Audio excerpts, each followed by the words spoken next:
আসসালামু আলাইকুম এবং শুভ সন্ধ্যা। সবাইকে জানাই দিনাজপুর ডিবেটিং সোসাইটির পক্ষ থেকে আন্তরিক প্রীতির শুভেচ্ছা এবং অভিনন্দন। আমি মোহাম্মদ তৌফিক ইলাহি। আজ আছি আমাদের দিনাজপুর ডিবেটিং সোসাইটির লাইভ আড্ডায় আমাদের নতুন দুইজন গেস্টকে নিয়ে। আমরা কিছুক্ষণ পরেই আমাদের লাইভ আড্ডা শুরু করে দেব। তবে তার পূর্বে আমরা কিছুক্ষণ অপেক্ষা করছি যে আপনারা যারা যেখান থেকে আমাদের লাইভ দেখছেন, আপনারা একটু সাড়া দিন, আপনারা কমেন্ট করে জানান যে আপনারা কোথা থেকে আমাদের লাইভ দেখছেন। তারপর পরে আমরা আমাদের লাইভ শুরু করে দেব।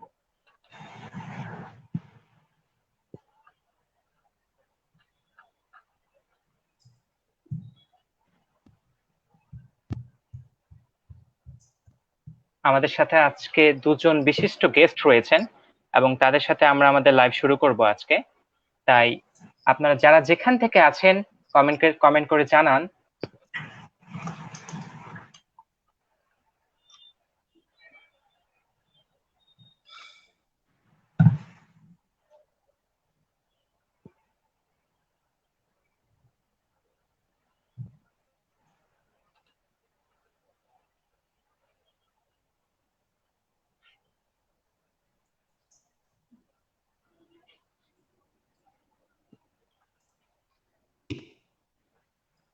সুপ্রিয় দর্শকবৃন্দ, আপনারা যারা যেখান থেকে বলছেন আমাদের একটু কমেন্ট করে জানান। আপনাদের সাড়া দেওয়ার ভিত্তিতে আমরা কিছুক্ষণের মধ্যে আমরা আজকে আমাদের লাইভ আড্ডা শুরু করতে যাচ্ছি।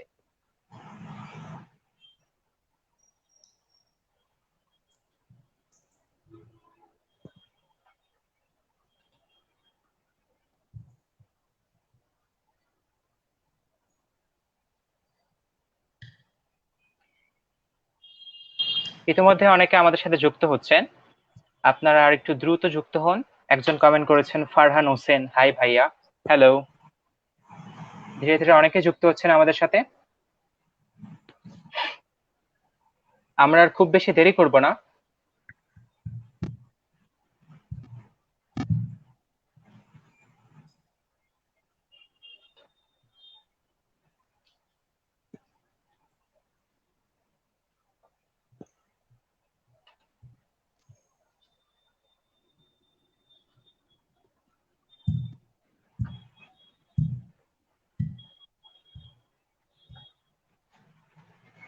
সুপ্রিয় দর্শকবৃন্দ, আপনারা যারা আমাদের লাইভ দেখছেন, আজ কিন্তু আমাদের ডিডেট এর খুব বিশেষ দুজন গেস্ট আমাদের সাথে এসেছেন। আমরা আজ তাদের জীবনের গল্প শুনবো তাদের ডিডিএস কে নিয়ে, তাদের স্বপ্নগুলোকে নিয়ে।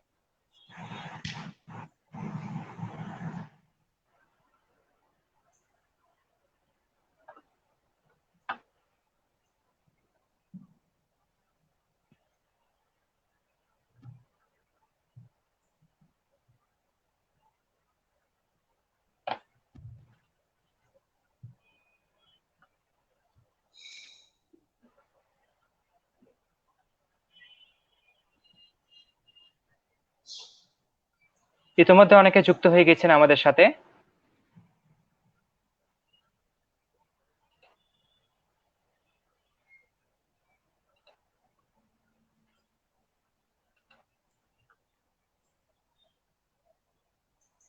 ইস্তিয়াক ভাই কমেন্ট করেছেন big fan of Salehin Fahim.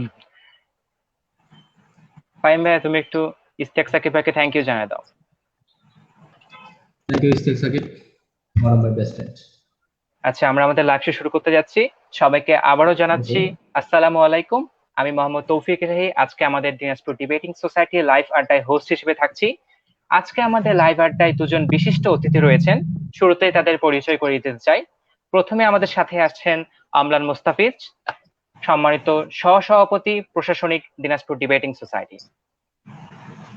এরপর আমাদের সাথে রয়েছেন জনাব সালেহিন ফাহিম, যুগ্ম সাধারণ সম্পাদক শিক্ষা ও গবেষণা। অসংখ্য ধন্যবাদ তৌফিককে আজকে আমাকে লাইভে সুযোগ দেওয়ার জন্য। আমি আসলে খুবই উচ্ছ্বসিত এবং খুবই আনন্দিত দিনাজপুর ডিবেটিং সোসাইটি অর্থাৎ নিজের পরিবারের লাইভে আসতে পেরে। আমি একটু শারীরিকভাবে অসুস্থ ছিলাম, যে কারণে খুব একটা অ্যাক্টিভ থাকতে পারিনি। তবু যে আমাকে এইভাবে আনা হলো, এবং আমি সেজন্য ডিডিএস এর কাছে এবং অবশ্যই তোমার কাছেও কৃতজ্ঞতা জানাচ্ছি। ধন্যবাদ। তোমাকে ধন্যবাদ আমলান মুস্তাফিজ ভাইয়া। ধন্যবাদ তৌফিক ইলাহি সুযোগ দেওয়ার জন্য। নিজের পরিবারের কাছেই একটা লাইভে আসে অনেকদিন পরে, অনেকদিন ধরে বিভিন্ন প্রবলেমের কারণে সময় দিতে পারিনি, অবশ্যই লাইভে আসা হলো। ধন্যবাদ। জি, ধন্যবাদ সালেহিন ফাহিম ভাইয়া। তোমাদের দুজনকে ধন্যবাদ আজ আমার সাথে লাইভে আড্ডায় যুক্ত হয়েছো। আজ অনেক অনেক গল্প হবে তোমাদের সাথে, নতুন নতুন প্রশ্ন হবে। এবং সম্মানিত দর্শকবৃন্দ, আপনাদের যদি কোনো ব্যক্তিগত প্রশ্ন থেকে থাকে আমাদের আজকে দুজন অতিথির কাছে, আপনারা আমাদের কমেন্ট বক্সে জানাতে পারেন। আমরা যথাসম্ভব চেষ্টা করব আপনাদের প্রশ্নের উত্তর দেওয়ার। তো আমরা দেরি করব না, আমরা সরাসরি চলে যাব আমাদের প্রশ্নোত্তর পর্বে। প্রথমে আমি আসতে যাচ্ছি আমরান মোস্তাফিজ ভাইয়ের কাছে। ভাইয়া, তুমি দিনাজপুর ডিবেটিং সোসাইটির অনেকদিন ধরে আছো, এবং দিনাজপুর ডিবেটিং সোসাইটির বর্তমানে তুমি সহ সভাপতি, অনেকগুলো পদ পেরিয়ে এসেছো। তো তোমার এই দিনাজপুর ডিবেটিং সোসাইটিতে শুরু থেকে আজ পর্যন্ত এই আসার সম্পূর্ণ গল্পটা যদি আমাদের একটু বলতে। আচ্ছা, খুবই একটা বেশ বড় প্রশ্ন করা হলো। দিনাজপুর ডিবেটিং সোসাইটিতে আমি আছি প্রায় হয়তো সব মিলে 3 বছর, 2 বছর হচ্ছে, 2 বছরের বেশি হচ্ছে। তো আসার গল্পটা হচ্ছে অনেকটা এরকম যে ডিবেটিং সোসাইটির প্রথমকার মেম্বারদের মধ্যে আমি একজন। আমি হচ্ছে আসলে আসার গল্পটা যদি শুরু থেকে বলতে চাই, আমাদের দিনাজপুর জেলা স্কুল বনাম saint Philips high school and college একটা বিতর্ক হয়েছিল, দিনাজপুর জেলা স্কুলে হয়েছিল। খুব সম্ভবত বিতর্কটা ছিল হচ্ছে আমাদের বিজ্ঞান ও প্রযুক্তি সপ্তাহ উপলক্ষে যে বিজ্ঞান মেলা হয় আমাদের প্রতি বছর, সেখানে তুমিও আমার টিমমেট ছিলে ওখানে আমাদের সেন্ট ফিলিপস এর পক্ষ থেকে। তো saint Philips high school and কলেজে ছাত্র হিসেবে ছিলাম, তো সেখানেই আমি ডিবেটটা করেছি। ডিবেটে আমার প্রতিপক্ষ ছিল তাহফিমুল তানভীর রাহিব, যিনি বর্তমানে দিনাজপুর ডিবেটিং সোসাইটির সভাপতি, এবং সেই সাথে আব্দুর রাকিব, তিনিও সহসভাপতি হিসেবে রয়েছেন, এবং এম গাউসুল আজম শান্ত, যিনি হচ্ছে আসলে এখন এক্সিকিউটিভ বোর্ডে আছে দিনাজপুর ডিবেটিং সোসাইটি। তো তাদের সাথে আমার আসলে ডিবেটের পথ চলাটা শুরুতেই আমি আসলে তাদের সাথে এক্সপিরিয়েন্স শেয়ার করতাম। তারা আমার জাস্ট ফ্রেন্ড হিসেবেই ছিল, খুব ক্লোজ না, বাট মোটামুটি ফ্রেন্ডশিপ ছিল জিলা স্কুল সেন্ট ফিলিপস। তবু আমরা কথাবার্তা বলতাম, ডিবেট বিষয়ে আলোচনা করতাম, তারা ডিবেটের টিপস দিত আমাকে। তো ওই সময় সেমিফাইনালে খুব সম্ভবত আমরা দিনাজপুর জেলা স্কুলের মুখোমুখি হই, saint Philips high school college. Right. তো হ্যাঁ। সেখানে সেমিফাইনালে আমরা যখন মুখোমুখি হই, তখন হচ্ছে আমাদের খুব স্বল্প সম্ভাবনা ছিল তাদেরকে হারানোর, কারণ হচ্ছে তারা অনেক এক্সপিরিয়েন্স একটা টিম, সে জায়গায় সেন্ট ফিলিপস প্রথম পার্টিসিপেট করছে। কিন্তু এবং তাদের কাছে আমি আসলে ডিবেটে অনেক কিছু শিখেছি, রাহিব, রাহিব এদিকে শান্ত, এবং সেই সাথে হচ্ছে রাকিবের কাছে। তো তাদেরকে আমরা খুব দক্ষতার সাথে বলা যায় আমরা হচ্ছে তাদেরকে হারিয়ে, এবং সেই সাথে ওখানে কম্পিটিশনে চ্যাম্পিয়ন হয়েছিলাম আমরা সেন্ট ফিলিপস কলেজ। গল্পটার শুরুটা কিন্তু ওখানেই, সেখান থেকে আসলে আমাদের গল্পটা শুরু হয়। তো এই ডিবেটের এই কম্পিটিশনটার পর রাহিব একদিন আমার বাসায় আসে। বাসায় এসে রাহিব আমার মোটামুটি তারপরই বেশ ক্লোজ ফ্রেন্ড হয়ে যায় রাহিব আমার। বাসায় এসে সে আমাকে বলে যে সে এরকম একটা কিছু করতে চাচ্ছে, যে দিনাজপুরের সবগুলো ডিবেটারদেরকে নিয়ে বা একটা সোসাইটি করতে যাচ্ছে বা একটা সংগঠন করতে যাচ্ছে, যেটার আওতায় দিনাজপুরের বেশিরভাগ ক্লাব থাকবে, সোসাইটি ডিবেটি রিলেটেড ক্লাব গুলো, সোসাইটি গুলো থাকবে, বিভিন্ন স্কুল কলেজে নির্বিশেষে যে কোনো ধরনের মানুষ সেখানে যুক্ত হতে পারবে। তো এইটা ছিল প্রথম ইয়েটা। রাহিব খুব সম্ভবত আমার সাথে প্রথম প্ল্যানটা শেয়ার করেছিল, অথবা শান্তর সাথে এর কথা বলতে থাকতে পারে। তো এটার পর আমি রাহিবকে খুব সাধুবাদ জানাই যে খুবই সুন্দর একটা প্ল্যান, আমরা আলাদা আলাদা স্কুলে ডিবেট করছি, এক সময় যদি একটা প্ল্যাটফর্ম দাঁড় করানো যায়, কারণ আমরা আসলে একটা প্ল্যাটফর্মের অভাব খুব ভুগেছি স্কুল লাইফে, যে আমাদের কোনো প্ল্যাটফর্ম ডিবেট করার জন্য স্কুলে খুব একটা সক্রিয় ভাবে ডিবেটিং ক্লাব মেইনটেইন করা হতো না। তো এই প্ল্যাটফর্মটা দিনাজপুরের ছেলে মেয়েদের জন্য দাঁড় করাতে চেয়ে আসলে রাহিব আমার কাছে প্রস্তাবটা তুলে, এবং আমি খুব সানন্দে রাজি হই যে হ্যাঁ রাহিব, তুই যদি থাকিস আমিও আছি এটার সাথে, কারণ এটা আসলে খুবই দরকারি জিনিস, আমি ওটার অভাব ভুগেছি। তো এখান থেকেই আসলে আমার পথ চলাটা শুরু। যেদিন রাহিব বললো তখন নামও ঠিক হয়নি, কিছুই ঠিক হয়নি। তো এটার পর রাহিব বললো যে ঠিক আছে, এক কাজ করি, আমরা কয়েকজন মিলে একটা মিটিং করি, মিটিং করে আসলে কিভাবে শুরু করা যায় বা কিভাবে করা যায়। তো আমার এখনো মনে আছে সেই প্রথম মিটিং এ আমি ছিলাম, শান্ত ছিল, আব্দুর রাকিব ছিল, দিশা রায় মোহনা ছিল, এবং খুব সম্ভবত আরো কয়েকজন ছিল টুকটাক। তো আমরা কয়েকজন মিলে, সেটা খুব সম্ভবত ঈদের আগে বা পরে এরকম সময় মিটিংটা হয়েছে। 2000, এটা গল্প বলছি 2017 সালের বা 18 সালের, জি 18 সালের গল্প বলছি এটা। তো এটা যখন হলো, তারপর হচ্ছে যেটা হলো, তো তখন আমরা জানতে পারলাম আমাদের ইন্সপায়ার করার জন্য আরো অনেক কিছু ছিল, যেমন আমাদের নীল ডিএফ ছিল, এরকম আরো অনেক কিছুর সাথে যখন আমরা জানতে পারলাম যে এরা এভাবে করছে, তো এখান থেকে মিলে ইন্সপায়ার্ড হয়ে আমরা আরো এগানোর পরিকল্পনা করি। তো এখান থেকেই আসলে ডিডিএস এর শুরু। প্রথমে নামটা হয়তো আমরা ভেবেছিলাম নাম দেবো দিনাজপুর ডিবেটিং ক্লাব, কিন্তু তারপর জানতে পারলাম যে আসলে দিনাজপুর ডিবেটিং ক্লাব নামে ডিসি অফিসের আওতাভুক্ত একটা নিষ্ক্রিয় ক্লাব রয়েছে, যেটা নামই রয়েছে বাট কোনো কাজকর্ম তেমন নেই। তো আমরা সিদ্ধান্ত নিলাম তাহলে ক্লাবের গন্ডি না, আমাদের স্বপ্নটা আরো বড় হোক, আমরা ক্লাবের জায়গায় একটা সোসাইটি দাঁড় করিয়ে ফেলি। তাহলে আচ্ছা সেটা বেস্ট হয়। যেন এখানে অন্য ক্লাবগুলো সংযুক্ত হতে পারে। যদি ক্লাব করা হতো তাহলে অন্য ক্লাবগুলো বলতো এটা একটা ক্লাব, এটা একটা ক্লাব, কোলাবরেট করা যেত, কিন্তু এটা আওতায় আনা যেত না। সেজন্য দিনাজপুর ডিবেটিং সোসাইটি করা হয়েছে যেন এটা আওতাভুক্ত করা যেতে পারে। তো এখান থেকেই মেনলি শুরুটা। তারপর এটা হওয়ার পরে তখনও অফিসিয়াল কোনো কিছুই কাজ হয়নি, শুধু কথাবার্তাই চলছিল। এরপর যেটা হয় আমাদের হচ্ছে একটা আমাদের পশু সম্পদ অফিসে একটা মিটিং হয়, যে মিটিং এ আমরা হচ্ছে আমাদের একটা কাইন্ড অফ কমিটি ফাইনালাইজ করি। সেই কমিটি ফাইনালাইজ করার পর আমি ছিলাম খুব সম্ভবত জয়েন্ট সেক্রেটারি হিসেবে। তো কমিটি ফাইনালাইজ করার পর আমাদের হচ্ছে পরিকল্পনা হয়, যেহেতু আমাদের এসএসসি পরীক্ষা শেষ হয়েছে, আমরা কমিটিটা দাঁড় করিয়ে একটা ফেস্টিভ্যাল দিয়ে দিই, দিনাজপুর ডিবেট ফেস্টিভ্যাল নামে। তো সেই ফেস্টিভ্যাল দাঁড় করানোর জন্যই আসলে কমিটিটা দাঁড় করানো হয়। এবং কমিটিতে আমি অল্প কয়েকদিনের কাজেই আমাদের আসলে উচ্চ পদস্থ যারা আছে তারা মুগ্ধ হয় এবং আমাকে জয়েন্ট সেক্রেটারি থেকে ফেস্টের আগেই ভাইস প্রেসিডেন্টে মানে উন্নত করা হয় আমার পোস্টটাকে। তো এইভাবেই জার্নিটা শুরু। তারপর আরো অনেক কিছু আছে, আশা করি আজকে লাইভে গল্পে গল্পে আরো অনেক জার্নি কথা বলা হবে। শুরুটা আচ্ছা, এভাবেই। ধন্যবাদ অমলান মোস্তাফিজ ভাইয়া। একটা খুব সুন্দর একটি গল্প শুনলাম, সেই সাথে দিনাজপুর ডিবেটিং সোসাইটি এই যে নামকরণ, এর পিছনে যে একটা বড় গল্প, সেই গল্প আশা করি সুপ্রিয় দর্শক বৃন্দ আপনারা সবাই জানতে পারলেন। কারণ অনেকের মনে হয়তো প্রশ্ন আসতে পারে যে দিনাজপুর ডিবেটিং সোসাইটি এই নামটাই বা কেন। তো আশা করি আপনারা আপনাদের উত্তর পেয়ে গিয়েছেন। অসংখ্য ধন্যবাদ তোমাকে। এরপর আসছে সালেহিন ফাহিম ভাইয়ার কাছে। ভাইয়া, তোমার কাছে একই প্রশ্ন। আমিও তোমাকে দিনাজপুর ডিবেটিং সোসাইটিতে অনেকদিন ধরে দেখছি, একজন খুব গুরুত্বপূর্ণ সদস্য তুমি, এবং সেই সাথে একজন যুগ্ম সাধারণ সম্পাদক। তো তোমারও এই একই প্রশ্ন যে এই দিনাজপুর ডিবেটিং সোসাইটিতে আসার গল্পটি কিরকম, কিভাবে আসলে? আসলে দিনাজপুর ডিবেটিং সোসাইটির শুরুর দিকে একদম প্রথম পর্যায়ে যখন রাহিব আমাকে বলল, ঠিক আমার কেন মানে তিন চারজনকে ডাকেনি, শান্তকে, রাকিবকে, শুরুতে একদিন স্কুলের দিকে ডেকে নিয়ে বলল যে এরকম একটা প্ল্যাটফর্ম দাঁড় করাতে যাচ্ছি, আমাদের সাহায্য দরকার। আমরা যেহেতু স্কুলে সেরকম কোনো প্ল্যাটফর্ম পাইনি, আমাদের দিনাজপুরে প্রায় কোনো স্কুল সেরকম কোনো প্ল্যাটফর্ম পায় না। যে কিছু না, যেটা অমলান বললো যে সেন্ট লুইসেরও সেম অবস্থা ছিল, প্ল্যাটফর্মের অভাব ছিল একটা।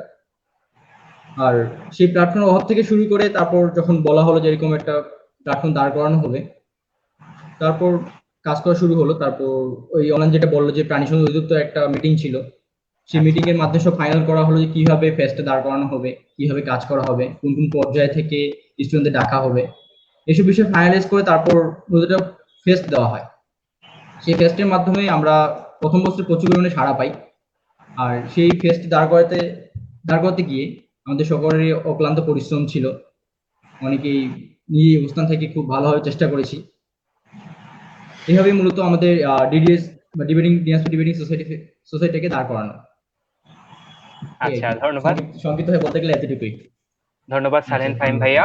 সবারই নিজ নিজ জীবনে একটি গল্প থাকে, বিভিন্ন প্রাঙ্গণে তাদের অবদানের।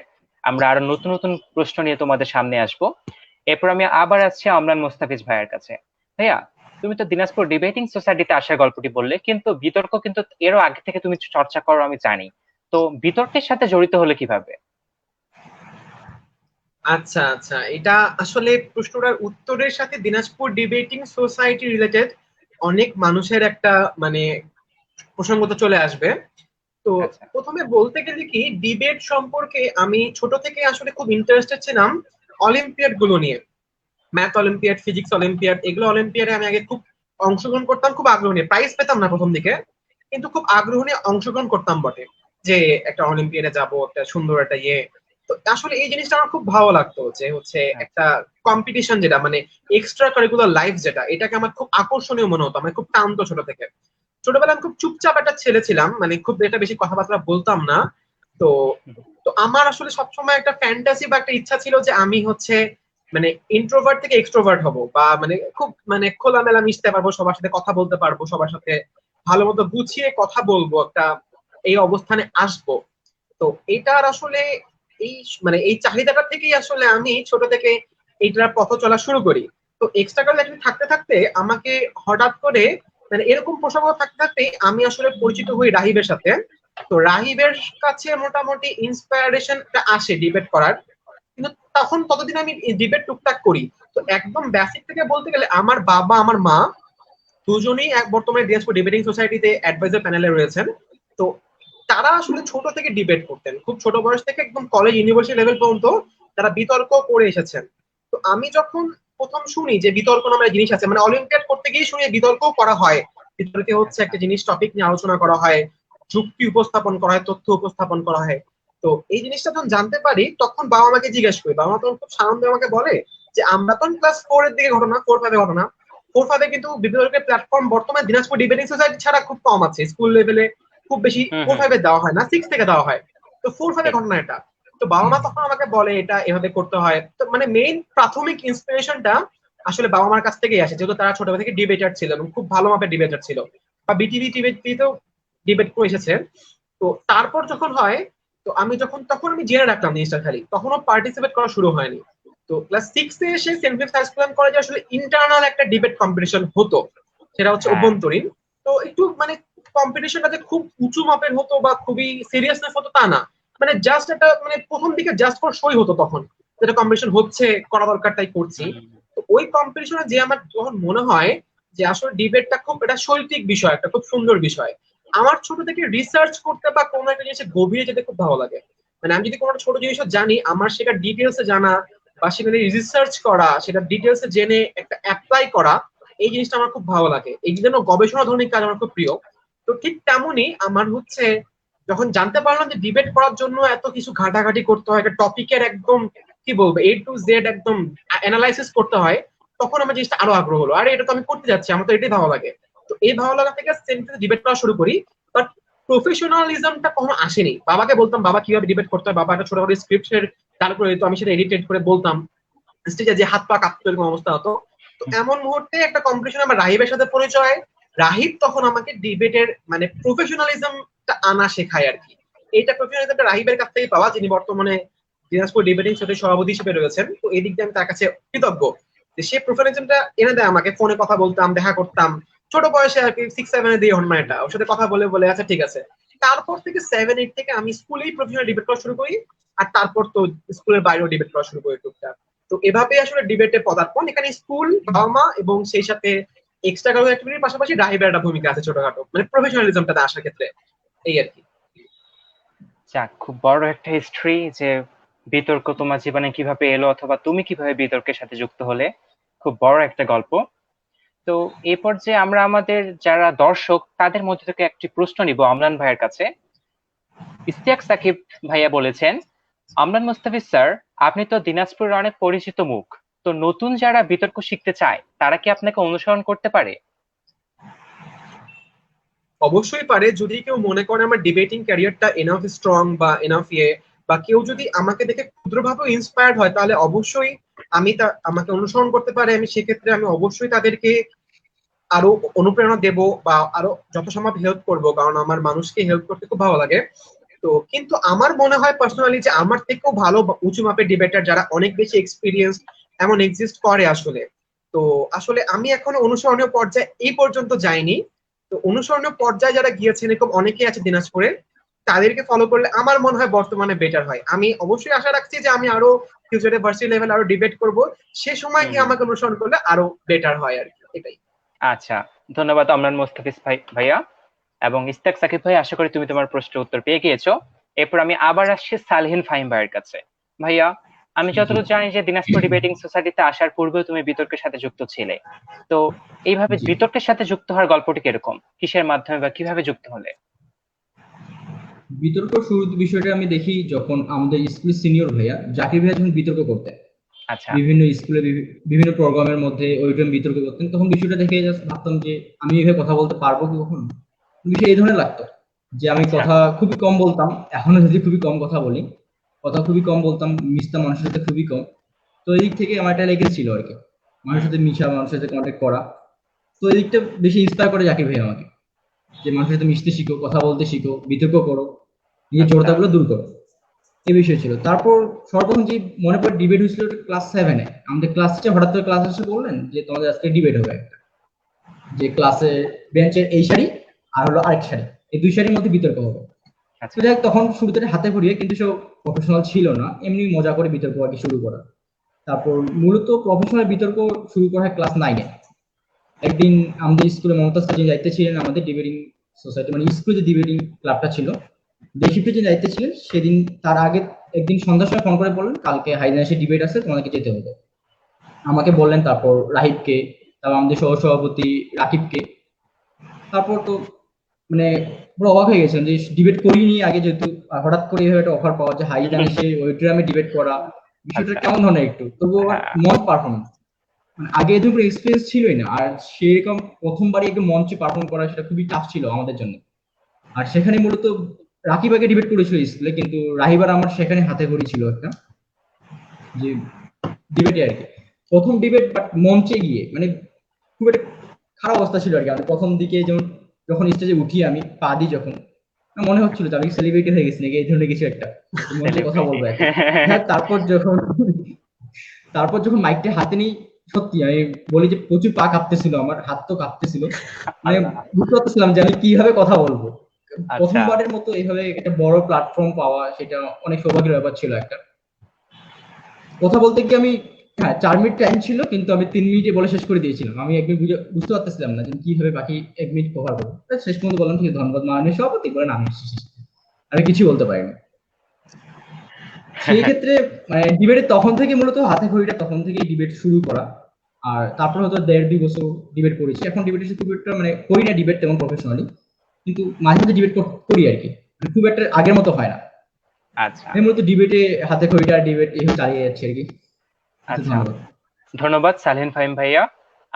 আমরা তোমারও গল্প শুনলাম, তোমার বিতর্ক জীবনে কিভাবে তুমি পা রাখলে। এরপর আমি আবার চলে এসেছি অমলান মোস্তাফিজ ভাইয়ের কাছে।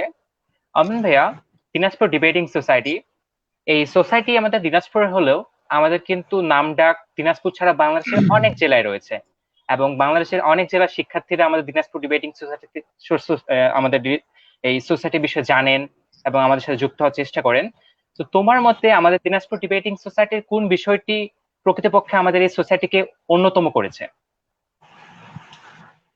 আচ্ছা, এটা আসলে ব্যাপারটা কি, কোনো একটা কিছু কখন একটা পর্যায়ে দাঁড় হয় বা কোনো একটা কিছু কখন জনপ্রিয়তা অর্জন হুম। করে, এটার পিছনে আসলে যেগুলো ফ্যাক্ট করে সেগুলো হচ্ছে যে সংগঠনের ব্যাকগ্রাউন্ডে কারা আছে, তারা কতটা মানে আন্তরিকভাবে কাজগুলো করছে, এবং তাদের ব্যাকগ্রাউন্ড গুলো কিরকম বা তারা এখান থেকে কি আশা করছে। আমি প্রাইমারিলি মনে করি যে দিনাজপুর ডিবেটিং সোসাইটি আমরা যারা আছি ম্যাক্সিমাম বা সবাই বলতে গেলে হ্যাজ এ গোল্ডেন হার্ট। তারা কোনো কিছুর ফিডব্যাক আশা না করে যে না ঠিক আছে এটা ডিবেটিং সোসাইটি, এটা করে আমার এই লাভ হবে বা এটা হবে, এগুলো না করে জাস্ট খালি যেটা মেইন থিম, যেটা প্ল্যাটফর্ম দাঁড় করাবো, আমরা যেটা পাইনি সেটা ফিউচার জেনারেশন পাবে, এই থট থেকেই তারা কাজটা করছে। এবং এই থট থেকে যখন মানুষ তো বুঝতে পারছে যে আসলে এই মানে ব্যাকগ্রাউন্ড থেকে কাজগুলো করা হচ্ছে, এটা কিন্তু আসলে সবাইকে খুব ইন্সপায়ার করছে যে না, তারা একটা নন প্রফিট অর্গানাইজেশন এবং তারা হচ্ছে এভাবে কাজটা এগিয়ে নিয়ে যাচ্ছে। প্রথমত আমার মনে হয় এটা একটা ফ্যাক্ট করছে, এটা মানে বাহ্যিক ভাবে দেখা যায় না, বাট এটা কিন্তু ফিল করা যায়। কারণ হচ্ছে আসলে আমি কি ইন্টেনশনে কাজটা করছি এটার উপর কিন্তু আমার টার্গেট অডিয়েন্স অনেকটাই ডিপেন্ড করে। তো ফার্স্ট অফ অল এই জিনিসটা। Second of all, Dinajpur debating সোসাইটির প্রত্যেকটা কাজে আমি ব্যক্তিগতভাবে চেষ্টা করি, এবং সেই দিনাজপুর ডিবেটিং সোসাইটির প্রত্যেকের মধ্যে আসলে এই জিনিসটা ছড়িয়ে দেওয়ার চেষ্টা করি যে যেটাই করব শতভাগ দিয়ে করব, বেস্টটা আউটপুট নেব। হুম, হুম। আমি Right. আমার এটাই মনে হয় সবাইকে, ইভেন কোনো কাজ করার সময়, কোনো ফেস্টিভ্যালের সময়, কোনো ছোটখাটো প্রোগ্রামের সময় বলি যে করলে সব থেকে ভালোটা করবো, না হলে করারই দরকার নেই। তো আমার এই জিনিসটা যেহেতু আমি মানে ছোট থেকে মানে প্রথম থেকে চেষ্টা করেছি জিনিসটা ছড়িয়ে দেওয়ার, এবং একই বক্তব্য আমাদের ডিবেটিং সোসাইটির সবারই, সবাই এটাই আশা করে। আমার মনে হয় এই জিনিসটাই আসলে at the end of the day খুব এফেক্ট করে যে না ঠিক আছে, দিনাজপুর ডিবেটিং সোসাইটি যেন তেন কোনো কাজ করছে না, যে ওরা একটা ফেস্টিভ্যাল নামালো ওখানে কোনোভাবে খালি একটা মানে হজবরল করে শেষ করে দিল তা না, ওদের হুম, প্রত্যেকটা হুম। কাজে একটা মানসম্পন্ন বিষয় রয়েছে। এবং তার থেকে বড় কথা, এটা আরো ছড়িয়েছে আমাদের প্রত্যেক দিনাজপুর ডিবেটিং সোসাইটি মেম্বারদের ব্যাকগ্রাউন্ডের জন্য। প্রত্যেকে এটা ভালো ব্যাকগ্রাউন্ড, তোমার কথা যদি বলি, সালেহিনের কথা যদি বলি, রাহিবের কথা যদি বলি, ওয়াজেদের কথা যদি বলি, ইস্তির কথা যদি বলি, সবাই একটা ব্যাকগ্রাউন্ড মেনটেন করে চলে, এবং এই ব্যাকগ্রাউন্ড আসলে ইন্সপায়ার করে।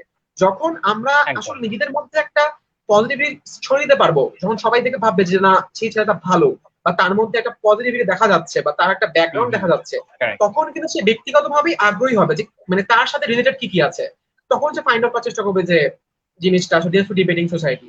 তো প্রাথমিক শুরুটা কিন্তু এভাবেই হয়েছিল। তারপর এখন দিনাজপুর ডিবেটিং সোসাইটি তার কাজ দিয়ে প্রতিষ্ঠা পেয়েছে। তো আমি মনে করি দিনাজপুর ডিবেটিং সোসাইটির কাজের যে মানটা, যে কোয়ালিটিটা এটা, এবং আসলে আমাদের মেম্বারদের আন্তরিক চেষ্টাটা, এই দুটো কম্বিনেশনই আসলে আজকে এই পর্যায়ে এসে দিনাজপুর ডিবেটিং সোসাইটি। বাট আমি আরো বিশ্বাস করি এর থেকেও আরো অনেক মানসম্পন্ন প্রোগ্রাম করা সম্ভব, আরো অনেক উঁচুতে দিনাজপুর ডিবেটিং সোসাইটি যাবে, আমি এটা বিশ্বাস করি।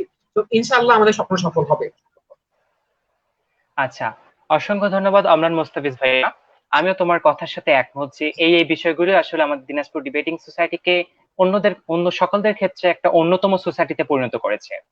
এরপর আমি আসছি সালেহিন ফাহিম ভাইয়ার কাছে। তবে জি সালিন ফাহিম ভাইয়া, তোমাকে প্রশ্নের পূর্বে আমি অডিয়েন্সদের কাছ থেকে একটি প্রশ্ন নেব।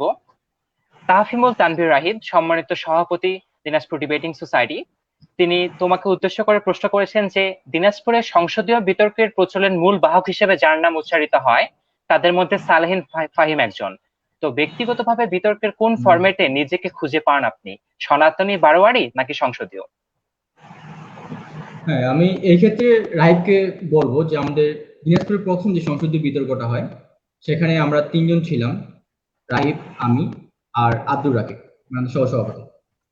তো আমি নিজেকে যে বিতর্কের মাঝে খুঁজে পাই সেটা হলো সংসদীয় মাঝে, কারণ সংসদীয় বিতর্কের প্রতি একটা ভালোবাসা জন্ম হয় সেই তখন থেকে, যে প্রচুর পরিমাণে পরিশ্রম আমরা মূলত সবসময় দেখে আসছি ট্রেডিশনাল বিতর্ক বা ঐতিহাসিক বিতর্ক যেটা, অর্থাৎ যেটা সনাতনী বলি আমরা, আচ্ছা। সেই বিতর্কের মাঝে কিন্তু এ সকল ধারা থেকে বের হয়ে, হঠাৎ করে এই সকল ধারা থেকে বের হয়ে একটা সংসদীয় বিতর্কের মাঝে নতুনভাবে উপস্থাপন করা, এটা প্রথম করেছিলাম আমরা বিজ্ঞান ও প্রযুক্তি মেলায়। তো সেখানে একটা মঞ্চ পেয়েছিলাম, একটা প্ল্যাটফর্ম পেয়েছিলাম ভালো, যে প্রথমবারের মতো আমরা সংসদীয় বিতর্কটাকে এবার দিনাজপুরের মধ্যে ছড়িয়ে দিচ্ছি। আচ্ছা। সেক্ষেত্রে বলে যে সেখানে অনেক জার্নিটা অনেক ভালো ছিল, অনেক সহযোগিতা ছিল অনেকেরই। আর সেটা ভালো হওয়ার পিছনে আমাকে পছন্দ করার কারণে বেশি মেইন কারণ হলো সংসদীয় বিতর্কটা, যে আমাদের সনাতন বিতর্কে যেসব ক্রাইটেরিয়া থাকে আর কি তার থেকে একটু ভিন্ন সংসদীয়তা। যেমন সনাতনী বিতর্কের মধ্যে যেমন কেউ বললো কিছু একটা, আমার যুক্তি মানে আমাকে যুক্তিসম্মত মনে হলো না বা সেটার সাথে আমি একমত না, এই ক্ষেত্রে যেটা সনাতনী পার্লামেন্টের ডিবেটে যেটা হয়, যে আমি সঙ্গে সঙ্গে পয়েন্ট অফ ইনফরমেশন বা পয়েন্ট অফ অর্ডার এসব তুলে আমি সেটা জানতে পারি যে কেন আচ্ছা। এটা বললেন, কি তথ্য ভিত্তিতে। এই কারণে মধ্যে সংসদীয় বিতর্কটা বেশি ভালো লাগে। আচ্ছা। ধন্যবাদ তাফিমুল তানভীর রায়। আচ্ছা, ধন্যবাদ সালেহিন ফাহিম ভাইয়া এবং সম্মানিত সভাপতি তাফিমুল তানভীর রাহিব স্যার। আশা করি আপনি আপনার প্রশ্নের উত্তর পেয়ে গিয়েছেন। এরপর সালেহিন ভাইয়া, তোমার কাছে আমার দ্বিতীয় প্রশ্ন, না দুঃখিত, তৃতীয় প্রশ্ন যে, হ্যাঁ তৃতীয় প্রশ্ন যে দিনাজপুর ডিবেটিং সোসাইটিতে থাকাকালীন কোন বিষয়গুলো তোমার জীবনে একটা উত্তম বা ইতিবাচক প্রভাব ফেলেছে বলে তুমি মনে করছো? এটা বলতে গেলে দিনাজপুর ডিবেটিং সোসাইটি এটা একদম শুরু পর্যায়ে থেকে থাকা, যেহেতু জড়িত থাকা, এটা একটা বর্তমানে আমাদের পরিবারের মধ্যেই বলা যায়। শুরু থেকে আমাদের সদস্য ছিলাম মাত্র 5 জন কি 6 জন, একটা পরিবার ছিল। সেটা এখন বর্তমানে আমাদের পরিবারের সদস্য সংখ্যা 50 জনেরও বেশি। বলতে পারি যে বিভিন্ন ফেস্টে, পরপর আমরা 2টো ফেস্ট দিয়েছি 2 বছরে, 2টাই সফল ফেস্ট। শুরু থেকেই প্রত্যেকটা কাজের সাথে ডেডিকেট থাকা, যে নিজের দায়িত্ববোধ থেকে কাজ করা, এই বিষয়টা আমাকে খুব বেশি অনুপ্রাণিত করে। আর ডিবেটিং সোসাইটি যেটা আমাকে অন্যরকম ভাবে, যেটা আমাদের জীবনের মধ্যে ওতপ্রোতভাবে জড়িয়ে আছে যে বিষয়টা, সেটা হলো একটা দায়িত্ববোধ, একটা কর্তব্যবোধ। আচ্ছা। যে ডিবেট করতে গেলে আসলে অনেক কিছু শেখা যায়। ডিবেটের মাধ্যমে, ডিবেট যেমন একটা শিল্প, সেটার মাধ্যমে আমরা অনেক কিছু জানতে পারি, আমাদের নিজের জীবনে বা নিজের লাইফ স্টাইলে অনেক কিছু পরিবর্তন আনতে পারি আমরা ডিবেটের মাধ্যমে। যেমন ডিবেটের সাথে যুক্ত থাকার কারণে বিভিন্ন দায়িত্ব পেয়েছি, সেই দায়িত্বগুলো কিভাবে করতে হয়। যেমন এর মধ্যে বলতে যে একটা নির্দিষ্ট সময়ের মধ্যে কাজগুলো শেষ করতে হবে, সামনে হ্যাঁ। 2 দিন পর ফেস্ট, আমার ওই কাজ বাকি আছে, আমার এই কাজগুলো এতদিন শেষ করতে লাগবে। এবং বলতে পারি যে আমরা অনেক রাত পর্যন্ত কাজ করছি সবাই। হ্যাঁ, হ্যাঁ, ডিবেট এটা ঠিক। ফেস্টের আগের দিন অনেক রাত পর্যন্ত কাজ করছি, 2টা 3টা পর্যন্ত অনেক কাজ করেছি। বিগ তো এই এক্সপিরিয়েন্স। ক্ষেত্রে বলা যায় যে অনেক বড় একটা এক্সপিরিয়েন্স ছিল, আর সেই জায়গায় আসার জন্য অনেক বড় জার্নি ছিল আমাদের। তো এক্ষেত্রে বলতে পারি যে এই ডিবেটিং সোসাইটি আমাকে দিয়েছে যেমন একটা কর্তব্যবোধ, দায়িত্ববোধ, যেটা আমাকে বলি যে খুব একটা আমি জলভাবে দেখতাম না বিষয়টাকে। একটা নির্দিষ্ট কাজ আছে, শেষ করবো, কোনো এক সময় শেষ করবো। কিন্তু এই ডিবেটিং সোসাইটিতে যুক্ত থাকার কারণে, যে একটা দায়িত্বের মধ্যে একটা নির্দিষ্ট সময়ে কাজ শেষ করা, এটা আমাকে খুব বেশি হেল্প করে এখন পড়াশোনার ক্ষেত্রে বলবো, অন্যান্য ক্ষেত্রে আচ্ছা। যথেষ্ট হেল্প করে আর কি। আচ্ছা, ধন্যবাদ। আচ্ছা, ধন্যবাদ সালেহিন ফাহিম ভাইয়া। তোমার ব্যক্তিগত কিছু বিষয় জানতে পারলাম যে যেগুলো তোমার জীবনটিকে বদলে দিয়েছে বা একটা ভালো প্রভাব ফেলছে, এবং আশা করি যে আমাদের দিনাজপুর ডিবেটিং সোসাইটির অন্যান্য যারা সদস্য রয়েছেন তাদেরও একটা না একটা ওপিনিয়ন আছে এই বিষয়ে। ধন্যবাদ তোমাকে। এরপর আবার আসছি আমরান মোস্তাফিজ ভাইয়ার কাছে। ভাইয়া, আমরা যারা বিতার্কিক, আমাদেরকে একজন ভালো বক্তা হতে হতে হয়। তো আমার কাছে তোমার প্রশ্ন যে একজন সুবক্তা হলে কি একজন সুবিতার্কিক হওয়া যায়? আসলে যদি প্রথমেই উত্তরটা দিয়ে দিই হ্যাঁ বা নাই, আমার উত্তরটা আমার ব্যক্তিগত দৃষ্টিকোণে যে না, সুবক্তা হলেই যে সুবিতার্কিক হওয়া যায় তা না, কিন্তু সুবিতার্কিক হতে হলে সুবক্তা অবশ্যই হতে হবে। এটা মানে আচ্ছা। প্রাইমারি একটা হ্যাঁ। মানে কারণ, মানে প্রাইমারি একটা রিসোর্স আর কি, এটা তোমার থাকতে হবে। তোমার যদি না থাকে তোমাকে ম্যানেজ করতে হবে। আচ্ছা। সুবক্তারা কিন্তু একটা বিষয়ে খালি মানে সুবক্তারা আসলে তাদের টপিকের উপর বলতে পারে অনেক কিছু, বাট বিতর্ক শুধু একটা টপিকে বলা না, টপিকটাকে বিশ্লেষণ করা, টপিকের উপর তথ্য ঘাটাঘাটি করে রিসার্চ করে বের করে আনা, এবং সেই সাথে ও যে কোনো একটা যুক্তির প্রতি একটা মানে অ্যান্টি লজিক দাঁড় করানো, নিজের বক্তব্যটাকে স্পষ্ট করে তোলা, এই জিনিসগুলা কিন্তু বিতার্কিকের সুবিতার্কিকের একটা লক্ষণ। হুম। আর সুবক্তার লক্ষণ হচ্ছে সে তার বাচনভঙ্গি, তার কথা বলার ধরন, স্টাইল, বডি ল্যাঙ্গুয়েজ এগুলো ঠিক থাকে, এবং যে কোনো একটা বিষয়ের প্রতি জ্ঞান রাখা। আমাদের এখানে জ্ঞান মানে এই জিনিসগুলো মাস্ট ডিবেটারে, একজন ভালো বিতর্কিকের জন্য এটা অবশ্যই মাস্ট। এবং তার সাথে আমি মনে করি আরো অনেক কোয়ালিফিকেশন দরকার। তাই সুবক্তা যদি তুমি সুবক্তা হয়ে থাকো, দ্যাট মিনস তোমার অলরেডি একটা ধাপ তুমি এগিয়ে এসেছো, বাকি জিনিসগুলো কালেক্ট করলেই তুমি সুবিতার্কিক হতে পারবা। কিন্তু সুবক্তা হয়ে যদি তুমি সুবক্তার মানে জিনিসগুলো নিয়ে থেকে যাও, তাহলে সুবিতার্কিক হওয়াটা আমার কাছে মনে হয় যে একটু কঠিনই বলা যায়। তো সুবিতার্কিক হওয়ার জন্য সুবক্তার পাশাপাশি আরো ছোটখাটো কিছু জিনিস অ্যাকোয়ার করে নিতে হয়। আচ্ছা, ধন্যবাদ অমলান মুস্তাফিজ ভাইয়া। একটা খুব পরিষ্কার একটি ধারণা পেলাম আমরা, যে শুধু যে সুবক্তা হলেই যে সুবিতার্কিক হওয়া যায় তা কিন্তু নয়। সুবিতার্কিক হতে গেলে আরো কিছু বিশেষ কিছু গুণ থাকতে হবে, সবগুলোর সম্মিলিত রূপই হচ্ছে আমাদের বিতর্ক। ধন্যবাদ তোমাকে। এরপর আসছে সালেহিন ফাহিম ভাইয়ের কাছে। ভাইয়া, তুমি একজন সুবিতার্কিক, একজন ভালো বক্তা, তো নিজেকে এই সুবিতার্কিক হিসেবে গড়ে তুলতে তুমি কি কি করেছো বা এখনো করছো? ঠিক আমি মানে বাকি যে আমাদের যারা ডিবেটিং সোসাইটিতে যারা আছে তাদের মতো হয়তো অতদূর পর্যায়ে যেতে পারিনি এখনো, যেমন রাহিব, এম গাউস এবং শান্ত, সুন্দর, মুস্তাফিজ, রাকিব, এদের পর্যায়ে যেতে না পারলেও আমার আসলে বিতর্ক করেছি সর্বোচ্চ বিভাগীয় পর্যায়ে পর্যন্ত। তারপর বিতর্ক করা যাওয়ার সুযোগ হয়নি, বা বিতর্কের সাথে সম্পৃক্ত তেমন ছিলাম না তখন, স্কুল শেষের দিকে আর কি, এসএসসির আগে পড়াশোনার চাপ ছিল একটা। তো এই বিতর্কটাকে আসলে নিজের মধ্যে নিয়ে আসার জন্য বা সুবিধার্কিক হওয়ার জন্য যেটা সবচেয়ে জরুরি সেটা হলো যে প্র্যাকটিস করা। আসলে আমরা প্রতিদিন যে প্রচুর তর্ক করি, ছোট ভাইয়ের সাথে হোক বা ফ্রেন্ডের সাথে হোক, কোনো একটা বিষয়ে যদি মিল না থাকে, অমিল হয়ে যায়, তর্ক করা শুরু করে দিই। হ্যাঁ, এটা তুই কেন বললি, এটা কেন বললি, এটা কেন করলি।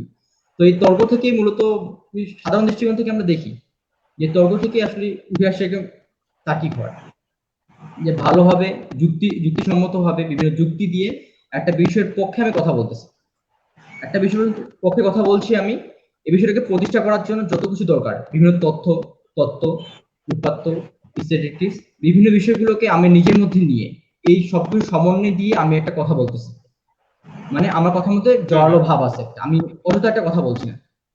তো এই বিষয়টা যদি নিজের মধ্যে নিয়ে আসতে পারি আমরা, যে আচ্ছা। আসলে আমি কথা বললাম, কথাটার গুরুত্ব কতটুকু, কথাটার মাহাত্ম্য কতটুকু, এই বিষয়টা যদি নিজের মধ্যে নিয়ে আসতে পারি আমরা, তাহলে একজন কিন্তু তার্কিক হিসেবে কিন্তু ভালোভাবে গড়ে ওঠা যায়, সুতার্কিক হতে পারি আমরা।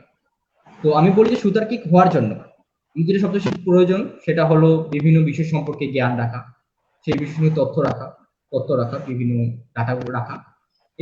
এই দিকগুলো যদি আমরা রাখতে পারি, কোনো একটা নির্দিষ্ট বিষয়ের পক্ষে আমরা কিন্তু তর্ক করে সেই বিষয়টাকে প্রতিষ্ঠা করতে পারবো। এভাবে কিন্তু সুবিধার কিন্তু তার নিজের অবস্থান ধরে রাখে। ধন্যবাদ সালেহিন ফাহিম ভাইয়া, তোমার সুন্দর একটি উত্তরের জন্য। এ পর্যায়ে আমি আবার চলে আসছি অমলান মুস্তাফিজ ভাইয়ার কাছে। ভাইয়া, তোমার কাছে আমার প্রশ্ন, যে তুমি যে শুধু যে বিতর্ক চর্চাই করো তা কিন্তু নয়, এর পাশাপাশি আরো বিভিন্ন সহপাঠ্যক্রমিক কার্যক্রমে কিন্তু তুমি যুক্ত। তো কি কি সহপাঠ্যক্রমিক কার্যে তুমি যুক্ত আছো বিতর্কের পাশাপাশি? আচ্ছা, এইটার তালিকাটা আসলে বেশ লম্বা। আমি আচ্ছা। আসলে মানে একটা কথা মানে বলা হয় যে jack of all trades master of none. Still now আমি আসলে সেরকম পর্যায়ে আছি, কিন্তু আমার একটা মানে মনে মনে একটা বিশ্বাস আছে, আমি কথাটা কোনো সাথে শেয়ার করি না। আমার ইচ্ছা অ্যাজ মাচ এস ট্রেড আমি মাস্টার হব আর কি, এটা আমার একটা নিজস্ব সুপ্ত বাসনা আর কি।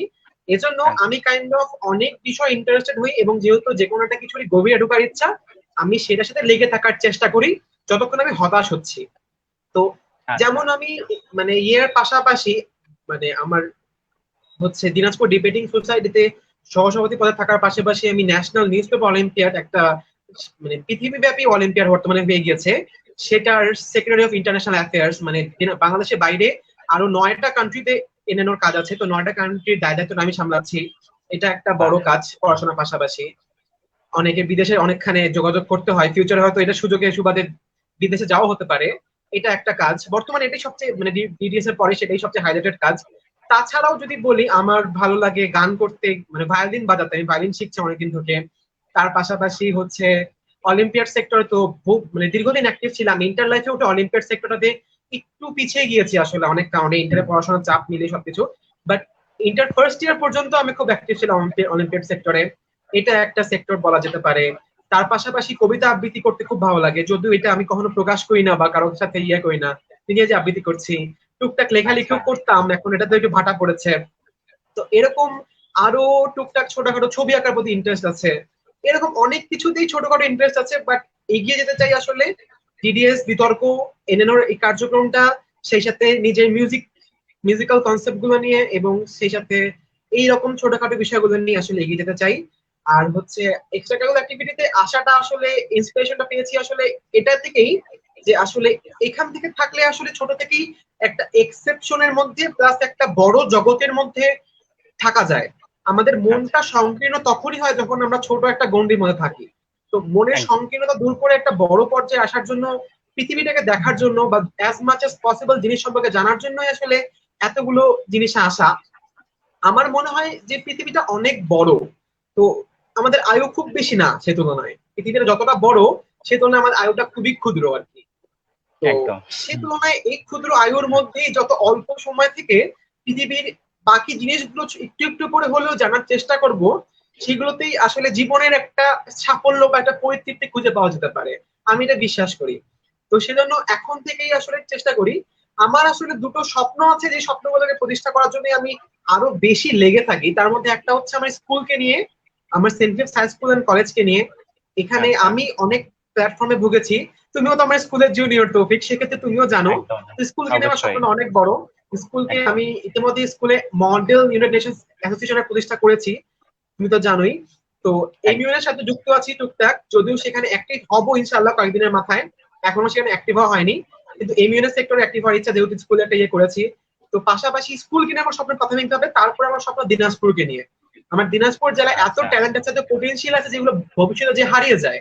তো এটাকে ধরে রাখার পিছনে একটা আমার বাসনা আছে, যে স্কুলকে করব, তারপর দিনাজপুরকে, এবং সবশেষে বাংলাদেশকে হাইলাইট করবো কোনো একটা সময়।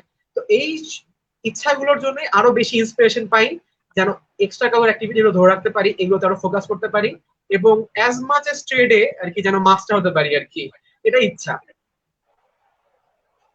অসংখ্য ধন্যবাদ আমরান মুস্তাফিজ ভাইয়া। সম্মানিত দর্শকবৃন্দ, আপনারা যারা আমাদের লাইভ দেখছেন, আমরান মুস্তাফিজ ভাইয়ের কথা ভিত্তিতে হয়তো এইটুকু বুঝতে পেরেছেন যে স্বপ্ন দেখতে কিন্তু দোষ নেই। আমাদের সবারই জীবনে স্বপ্ন থাকে, এবং আমরা চেষ্টা করব যে যতদূর সম্ভব আমাদের জীবনে সেই স্বপ্নগুলোকে পূরণ করার। কখনো হতাশ হব না, আমাদের স্বপ্নগুলোকে নিয়ে এগিয়ে যাব। ধন্যবাদ। এরপর আসছে স্বাধীন ফাহিম ভাইয়ের কাছে।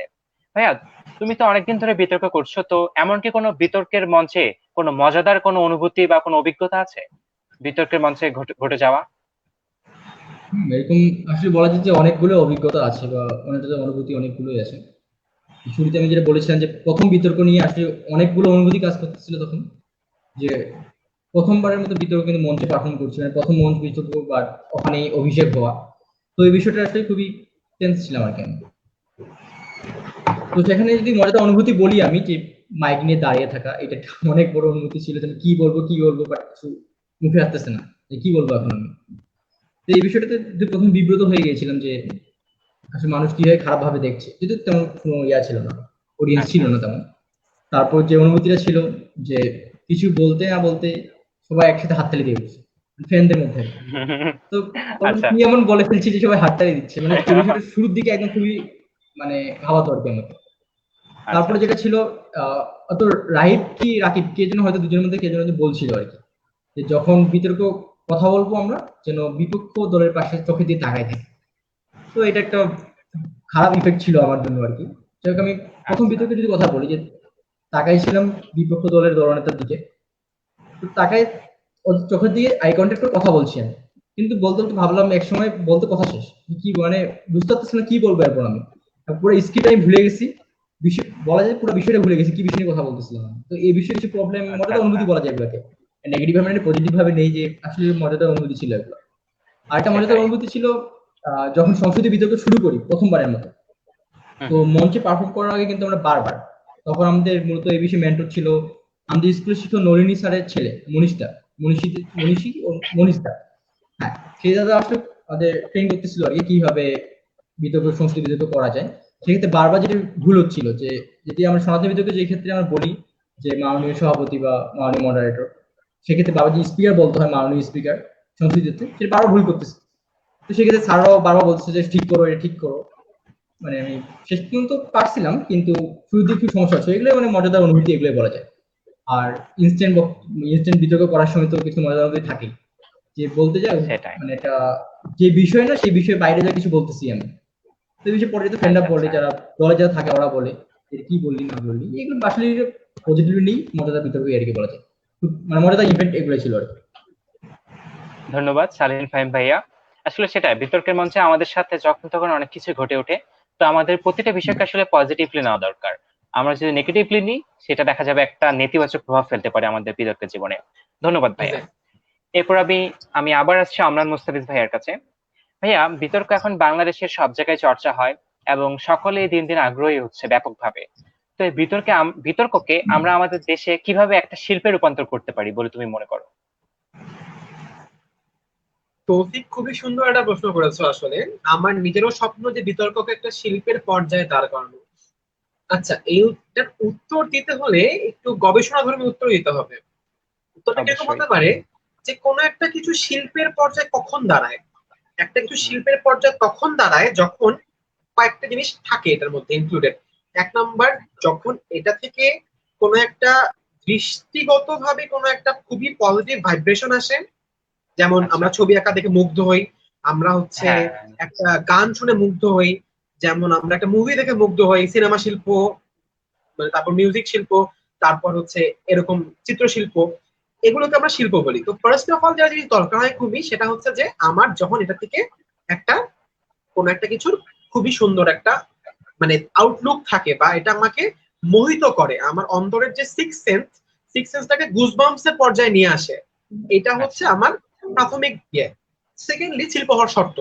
সেকেন্ড শর্ত হচ্ছে যে শিল্প থেকে সবসময় কোনো না কোনো ভাবে একটা বেনিফিট বের হয়, অর্থনৈতিক, হুম, সামাজিক, অথবা একটা হচ্ছে ওভারঅল উপকারী বেনিফিট বের হয় আর কি।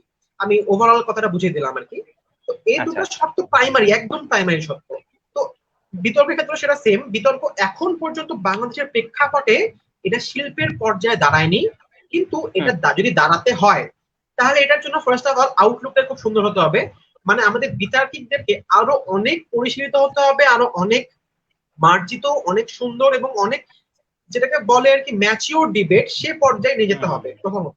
ঠিক। তাহলে এটা দৃষ্টিগতভাবে আমাকে একটা অনুভূতি দেবে, বা বাহ্যিক একটা অনুভূতি দেবে, যেটা আমাকে আকর্ষণ করবে। প্রত্যেকটা শিল্পে আকর্ষণীয় হয়। এই আকর্ষণটা যখন করবে তখন প্রাথমিক শর্তটা পূরণ হবে। সেকেন্ডারি শর্ত যেটা, এটা থেকে বেনিফিট। এখন ডিবেট করে আমার বেনিফিট কিভাবে হতে পারে? হতে পারে যেমন হচ্ছে খেলা থেকে আমরা বেনিফিটেড হই, খেলা থেকে মানে মানুষ অর্থনৈতিকভাবে ইয়ে হয়, আমরা আমাদের মাইন্ড চার্ম হয়। তারপর হচ্ছে আমরা হচ্ছে এরকম হতে পারি। তারপর হচ্ছে এটা থেকে আরেকটা সেক্টর আছে, ডিবেটাররা কিন্তু চাইলে, যেহেতু ডিবেটারদের মধ্যে রিসার্চ করার একটা ব্যাপার থাকে, ডিবেটারদের মধ্যে একটা হুম, মানে আমাদের হচ্ছে একটা কথা বলা বাচন ভঙ্গিটা খুব ভালো হতো, যা তুমি বললা কিছু আগে, সুবক্তা। তারপর যেটা শুভক্তা। দরকার, মানে আরো অনেক রকম ছোটখাটো গুণ থাকে, আমরা জিনিস নিয়ে একদম ডিপে যেতে পারি। তো এই গুণটাকে কাজে লাগিয়ে কিন্তু একজন নিউজ রিপোর্টার হওয়া যেতে পারে। আমি কথা ভালো বলতে পারছি, হুম প্লাস হুম হুম। আমার স্ক্রিপ্ট তৈরির দক্ষতা আছে, এক নাম্বার। আমি এটা ঠিক ফিউচারে বলেছো। চাইলে রেডিওতে কাজ করতে পারি, রেডিও জকি হিসাবে, এরকম একটা ঠিক ঠিক। আসছে। তারপর আসছে হচ্ছে আমার থার্ডলি আসছে হচ্ছে, যদি এগুলো না হয়, আমি যদি পড়ুয়া হই, তাহলে আমার ডিবেটের সময় যে গবেষণা করতে হচ্ছে, যে উপস্থাপন করতে হচ্ছে, দুটো কম্বিনেশন, গবেষণা করতে হচ্ছে প্লাস উপস্থাপন উপস্থাপনা করতে হচ্ছে, করতে এটা হচ্ছে। কিন্তু সায়েন্টিফিক গবেষণার ক্ষেত্রে একটা ইম্পর্টেন্ট বিষয়। এটা খুব হাই থট কথা বলছি, শুনে তো মনে হুম হচ্ছে হুম সম্ভব হুম। না, কিন্তু ডিবেটের মধ্যে কিন্তু এই প্রাথমিক বেসিকটা থাকে। তো সে যদি হ্যাঁ। এটা নিয়ে আগায়, যদি মানে আমরা এটা প্রুফ করতে পারি যে দেখেন, আমাদের যে মনে করেন প্রথম আলো হচ্ছে এবার চ্যানেল, বা প্রথম আলো এবার হচ্ছে ডিবেটার সেক্টর দিয়ে হায়ার করেছে এতজনকে, বা এখান হুম থেকে হুম। হায়ার করেছে দুজনকে। দিনাজপুর হ্যাঁ ডিবেটিং হ্যাঁ। সোসাইটি আন্ডারে 50 জন ডিবেটার আছে, 50 জন ডিবেটারকে আমরা ট্রেন করে আমরা প্রসিদ্ধ করে 50টা ওয়ার্ক সেক্টরে পাঠিয়েছি, যেখানে ডিবেটাররা রিসার্চ করছে, অথবা ডিবেটাররা সংবাদ পত্রিকায় কাজ করছে, অথবা তারা রেডিওতে কাজ করছে। এইরকম আচ্ছা। মানে ফার্স্ট অফ অল যেটা বললাম, আউটলুকটা সুন্দর হতে হবে। সেকেন্ড অফ অল আমাকে হচ্ছে এটা বেনিফিটটা দেখাতে হবে। এই দুটো জিনিস দেখাতে পারলেই এটা একটা শিল্পের পর্যায়ে কিন্তু চলে যাবে। বিতর্ক ইটসেলফ ইজ আর্ট, এটা নিজে থেকে একটা শিল্প। আমার কথাটা বলছি আমি, একটা সুন্দর ভয়েস আসছে, একটা সুন্দর হ্যাঁ, রিপ্রেজেন্টেশন হচ্ছে, আমার রিসার্চটা বই প্রকাশ হচ্ছে, দিস ইজ এনাফ নিজে থেকে আর্টটার জন্য। ডিবেট থেকে চেঞ্জ করা দরকার নাই, চেঞ্জ করা দরকার আছে ডিবেটের আউটলুকটাকে। এটা যদি আমি করতে পারি তাহলে অবশ্যই বিশ্বাস রাখি যে একদিন না একদিন ডিবেট একটা শিল্পের পর্যায়ে যাবে। এবং আমি বিশ্বাস করি পার্সোনালি যে ডিবেটিং সোসাইটি ফিউচার পরিকল্পনা যেগুলো, তার মধ্যে ডিবেটকে শিল্পে পরিণত করার কিন্তু একটা পার্ট রয়েছে। এবং আমি আশা করছি যে শিল্পে একটা সময় না একটা সময় দিনাজপুর ডিবেটিং সোসাইটির অবদানেই এটা একটা সময় শিল্পে পরিণত হবে। আমার এটা বিশ্বাস। বিশ্বাসটা পাবলিকলি বলে ফেললাম, অনেক বড় একটা কথা। হ্যাঁ, দেখা যাক না না কতটুকু করা আসলেই। যায়। যাক, অসংখ্য ধন্যবাদ। একটা খুব ব্যাপক, খুব বিস্তৃত একটা উত্তর পেলাম আমরা। কারণ আমরা যে একটা বিতর্ককে শিল্পে নিয়ে যাব, আমরা কখনো এত ব্যাপকভাবে ভাবি না। তো সুপ্রিয় দর্শকবৃন্দ, আপনারা যারা এই প্রশ্নের উত্তরটি শুনলেন, আশা করি আপনারাও উত্তরটি বিষয়ে জেনেছেন, এবং আমি চাই যে এটার জন্য আমাদের সবার সম্মিলিত প্রচেষ্টা দরকার এই বিতর্ককে শিল্পে রূপান্তর করতে। অসংখ্য ধন্যবাদ অমর মুস্তাফিজ ভাইয়া। এরপর আমি আবার চলে এসেছি সালেহিন ফাহিম ভাইয়ার কাছে একই প্রশ্ন নিয়ে, যে এই বিতর্ককে আমরা কিভাবে শিল্পে রূপান্তর করতে পারি আমাদের দেশে। তোমার ধারণা কি? আচ্ছা, এই ক্ষেত্রে কিন্তু অম্লান কিন্তু অনেক কিছু বলে ফেলেছি বিতর্ক কিভাবে শিল্পে পরিণত করা যায়। গবেষণা তুমি কিছু কথা বলেছো অম্লান, এই জন্য অম্লানকে ধন্যবাদ। আসলে আমার উত্তরের অনেকগুলো অংশ অম্লান বলে দিয়েছে। তো বিতর্ককে শিল্পে পরিণত করতে গেলে যেটা সর্বপ্রথম যেটা লাগে সেটা হলো আউটপুট। হ্যাঁ, আমরা আচ্ছা। একটা কথা বলেছি যে আমাদের যারা বিতর্কের অন্যতম, আমি কিছুক্ষণ আগে বলেছি তথ্য লাগে। এই বিষয়গুলো থেকে আসলে নজর দিতে লাগে যে আমার আচ্ছা। তর্কটাকে বা আমার যুক্তিটাকে হ্যাঁ। প্রতিষ্ঠা করতে গেলে আমাকে অবশ্যই তথ্য দিতে লাগবে। আমি কেন এই কথার পক্ষে নিচ্ছি, কেন যাচ্ছি না, এই অনেক কিছু বিষয় এখানে ভেরি করে। তো একজন তার্কিক হিসেবে যদি সুতার্কিক হওয়া যায়, তাহলে কিন্তু আমরা গবেষণা বিষয়টাকে বেশি প্রাধান্য দিব। প্লাস আমরা যে কথা বলার সময় গুছিয়ে কথা বলা, তারপর আমার উচ্চারণ শুদ্ধ হওয়া, এইসব বিষয় ক্ষেত্রে আসলে এই বিতর্ককে যদি আমি শিল্পে পরিণত করতে চাই বা শিল্পে রূপদান করতে চাই, সেক্ষেত্রে আমাদের একা প্রচেষ্টা থাকলেই হবে না, এক্ষেত্রে সকলের প্রচেষ্টা লাগবে। মানে যারা একদম ছোট বাচ্চা, মানে ক্লাস 5-6 থেকে যারা উঠে আসতেছে আর কি, হুম। বিতর্ক করার ইচ্ছা পোষণ করে, অনেক সময় বিভিন্ন প্ল্যাটফর্ম পায় না বা হুম। ওইভাবে ওদের কিছু একটা আপত্তি থাকে, বিতর্ক করতে গেলে পড়াশোনার সময় নষ্ট হবে, এই হবে, মানে অনেক কিছু থাকে আর কি, এক্সকিউজ থাকে অনেক কিছু। তো এগুলো থেকে আমাদের ওইভাবে ওকে বের করে আনতে হবে যে বিতর্ক আসলে এটা শিল্পে যদি পরিণত করতে চাই আমাদেরকে, তাহলে বিতর্ক করার সুযোগ দিতে হবে। এটা আমাদের ওইভাবে একটু ভালোভাবে বুঝতে হবে। আর এক্ষেত্রে যদি বলতে যে শিল্পে পরিণত করা যায় কিভাবে, এই প্রসেসটা হলো যে আমাদের যারা বিতর্ক করি বা যারা বিতর্ক করতে আগ্রহী, তাদেরকে একজন সুবিচারকিক হয়ে গড়ে তোলার জন্য তার মধ্যে যে পড়াশোনার প্রতি টান থাকতে লাগবে। যে আমি পড়ছি, একটা বিষয় সম্পর্কে জানছি, সেই বিষয় কেন জানছি, মানে কোনটা বিষয় নিয়ে জানতে গেলে সেটা ডিপলি জানার একটা হুম। থাকতে লাগবে, ডিপলি জানবো বিষয়টা নিয়ে। এক্ষেত্রে জানলে মনে করেন যে একটা বিষয় আমি অনেকদিন আগে পড়লাম, হঠাৎ করে কোনো বিতর্কের মধ্যে সেই বিষয় কাজে লাগতেছে না। এই ক্ষেত্রে যারা হ্যাঁ। মানে অনেক ব্রিলিয়ান্ট স্টুডেন্ট বলি, যেটার কথা বলি, তো তাদের ক্ষেত্রে বেশি দেখা যায় এটা, যে তারা হয়তো অনেকদিন আগে পড়েছে, সেই বিষয়টা এখন প্রেজেন্ট করতে পারতেছে। এই বিষয়গুলোর মাঝে যে আউটলুকটা ভালো করতে হবে, যে অম্লান বললো যে আউটলুক ভালো করলে আসলে অনেকে আকৃষ্ট হয়। যেমন আমি ছবি যখন হ্যাঁ। আর্ট হ্যাঁ, করি, ছবিটা এটা সুন্দর ঠিক। হয়, সেই ছবির প্রতি অনেকে আকৃষ্ট হয়। তো এই বিষয়ে ডিবেটটাকে যদি আমরা আরো বেশি আকৃষ্ট করতে পারি, সর্বপর্যায়ের স্তরের লোকদের মাঝে যদি ছড়িয়ে দিতে পারি, বিতর্কের সৌন্দর্যটা, বিতর্ক যে একটা অন্যরকম একটা শিল্প বলা যায়, সেভাবে সেটাই। ছড়িয়ে দিতে পারি আমরা, তাহলে কিন্তু অনেকে আকৃষ্ট হবে। আর অর্থনৈতিক বিষয়টার দিক থেকে, হ্যাঁ, বিতর্কের ক্ষেত্রে প্রত্যক্ষভাবে কিছু অর্থনৈতিক আমরা উপকৃত হচ্ছি না, কিন্তু পরোক্ষভাবে, যেমন রিপোর্টার হিসেবে কাজ করা, এই বিষয়তে কিন্তু আমরা উপকৃত হব। আর এখন বিভিন্ন শিল্প গোষ্ঠী যেগুলো আছে, এবং উদীচী বা আরো আদার্স কিছু যেগুলো আছে, হ্যাঁ। সেগুলোতে মূলত কিন্তু যে গান শেখানো হয়, ছবি আর্ট করানো, বা এই ধরনের যেগুলো তথাকথিত যেগুলো শিল্প আমাদের, বেসিক যেগুলো শিল্প আমাদের, সেগুলো কিন্তু শেখানো হয়, কিন্তু কোনো শিল্প গোষ্ঠী হয়তো বা আমাদের বিতর্ক শিখায় না। তো এই দিকটা যদি আমরা একটু ফোকাস করি, যে কোনো একটা শিল্প গোষ্ঠী বিতর্ক শিখাচ্ছে, বিতর্কের প্রতি আগ্রহ সৃষ্টি করছে, যেমন একজন হ্যাঁ।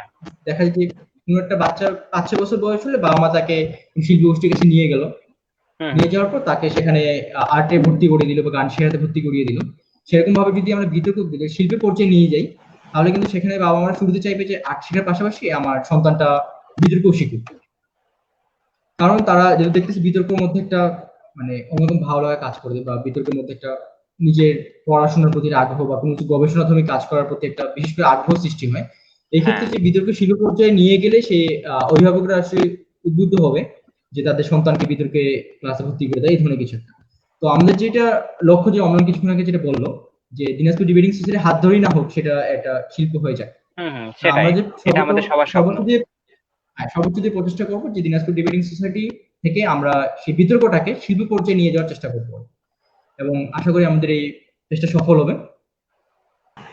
আচ্ছা, ধন্যবাদ সালেহিন ফাহিম ভাইয়া তোমার প্রশ্ন উত্তরের জন্য। আমান ভাইয়া, তুমি কি আমার কথা শুনতে পাচ্ছ? হ্যাঁ, শুনতে পাচ্ছি। আমি এক্সট্রিমলি সরি, একটু নেটওয়ার্ক ফেল করেছিল আমার। আচ্ছা, ঠিক আছে। তোমাকে ধন্যবাদ, আবার তুমি ফিরে এসেছো। এরপর আমি আবার তোমাদের কাছে চলে আসছি। তবে তার আগে আমি অডিয়েন্সদের কাছ থেকে প্রশ্ন নিতে চাই। অমলান মোস্তাফিজ ভাইয়ের কাছে আমাদের সম্মানিত সভাপতি তাফিমুল তানভীর রাহিব স্যার, তিনি প্রশ্ন করেছেন, অমলান মোস্তাফিজ, আপনার কাছে কোনটি বেশি কঠিন, দিনাজপুর ডিবেটিং সোসাইটি এর ডিবেটিং সেক্টর সামলানো নাকি অ্যাডমিনিস্ট্রেটিভ সেক্টর সামলানো? আপনি তো টানা 3 মেয়াদে সোসাইটির সহসভাপতির মতো এক গুরুত্বপূর্ণ পদে আছেন। অমলান ভাই, তুমি কি প্রশ্নটি বুঝতে পেরেছো? জি জি, বুঝতে পেরেছি। আসলে ধন্যবাদ রাহিব, একটা খুব কঠিন প্রশ্ন। আসলে প্রশ্নটা করা হয়েছে কঠিন বিষয়টি নিয়েই, প্রশ্নটা খুব কঠিন, যে দিনাজপুর ডিবেটিং সোসাইটির অ্যাডমিনিস্ট্রেটিভ ফর্মটা সাজানো মানে সামলানো কঠিন নাকি আমাদের ডিবেটিং সেক্টরটা। তো আমি যদি বলি, তাহলে বর্তমানে আমি যেটা রয়েছে অ্যাডমিনিস্ট্রেশনে, আমার কাছে এটাই বেশি কঠিন মনে হচ্ছে। আসলে at the end of the day Dinajpur debating sector পরিবারের মতো, তো এখানে কোনো কাজই খুব বেশি যে কঠিন মনে হয় তা না। কারণ কঠিন একটা কাজ তখনই মনে হয় যখন সেটাতে আমাদের আন্তরিকতার অভাব থেকে, বা যেটা আমার ইন্টারেস্টের সাথে যায় না। দিনাজপুর ডিবেটিং হ্যাঁ। সোসাইটির প্রতি আমার আন্তরিকতা কখনোই কমতি ছিল না, এবং আমার ওটা বাড়ে দিন দিন। আমার মনে হয় অন্যকে দেখে যে আরো আন্তরিক হওয়া উচিত। তো না, এটা ঠিক। প্রাথমিকভাবে বলতে চাই যে কোনো কিছু আমার কাছে কঠিন মনে হয় না, বাট জিনিসটা সামলানোটা কষ্টকর যদি মনে হয় বা একটু পরিশ্রমের যদি মনে হয়, তাহলে পরিশ্রমের দিক দিয়ে বেশি পরিশ্রম হয় হচ্ছে অ্যাডমিনিস্ট্রেটিভ দিকটা সামলানোর জন্য। কারণটা হচ্ছে খুব সিম্পল, কারণটা হচ্ছে যে ডিবেটিং সেক্টরটা সামলানোর ক্ষেত্রে অনেকে মানে অনেক আমাদের ট্যালেন্ট রয়েছে, অনেক মানে উঠতি রয়েছে। এদেরকে যদি একটা জিনিস ছোটখাটো বোঝানো হয় যে ডিবেটিং সেক্টরের এই জিনিসটা যদি করা হয় তাহলে এটা এরকম হয়ে যাবে, এটা যদি হচ্ছে আমাদের মানে ডিবেটটা কিভাবে করতে হবে বা কিভাবে করতে মানে কিভাবে উপস্থাপন করতে হবে, এই জিনিসগুলো যেটা ওয়ার্কশপে বলি, তো আমাদের এখানকার যে যারা জুনিয়র বা যারা নতুন, তারা এতটাই অ্যাক্টিভ বা এতটাই হচ্ছে ট্যালেন্টেড যে তারা একটু বললেই ধরে নিতে পারে, পরে বিতর্কে আমি নিজে মুগ্ধ হয়ে যাই। তো বিতর্কের শেখানোটা বা বিতর্ক আদায় করানোটা ইজিয়ার। আর বিতর্ক যদি এটাও বিতর্কের মধ্যে ইনক্লুড হয় যে ফেস্টিভ্যাল করা বা আয়োজন করাটা, এটা একটু কঠিন। স্পন্সর ম্যানেজ থেকে শুরু করে সবকিছু করতে বেশ কঠিন হয়। তো অ্যাডমিনিস্ট্রেটিভের মধ্যে আমি এই জিনিসটা ঢোকাচ্ছি। তো অ্যাডমিনিস্ট্রেশনের ক্ষেত্রে কঠিনটা কেন, এটার সাথে অনেকে রিলেটেড। আমাকে অ্যাডমিনিস্ট্রেশনের ক্ষেত্রে অনেকের যোগাযোগ করতে হয়, অনেকের মানে একটা প্রশাসনিক কাঠামোকে দাঁড় করাতে হয়, মেনটেন করতে হয়, সবার সাথে একটা ইন্টারঅ্যাকশন করতে হয়, সবাই হয়তো সমানভাবে অ্যাক্টিভ থাকতে পারে না, সবাই হয়তো সমানভাবে রেসপন্স করে না। এটা ম্যানেজ করা আমার কাছে একটু পরিশ্রমের মনে হয়, বাট কঠিন কোনোটাই না, আন্তরিকতা থেকে সবই সহজ। আচ্ছা, ধন্যবাদ অমলান মোস্তাফিজ ভাইয়া। সালেহিন ফাহিম ভাইয়া, জি, যে তাফিমুল তানভীর রাহিব ভাই যে প্রশ্নটি করেছিলেন, সেই বিষয়ে তোমার কোনো উত্তর? প্রশ্নটা আরেকবার। আচ্ছা, প্রশ্নটি আমি আবার বলছি যে অমলান মোস্তাফিজ, দুঃখিত, একটু ভুল হয়ে গেছে, এটা অমলান মোস্তাফিজ ভাইয়ের কাছে প্রশ্ন ছিল। এবারে প্রশ্নটি হলো জিনি আক্তার সুইটি আপুর কাছে, সম্মানিত মহিলা সহসভাপতি দিনাজপুর ডিবেটিং সোসাইটি।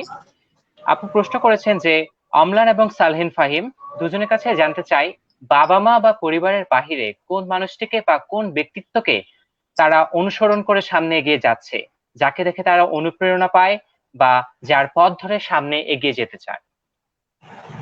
সালেহিন ফাহিম ভাইয়া, তুমি কি প্রশ্নটি বুঝতে পেরেছো? জি,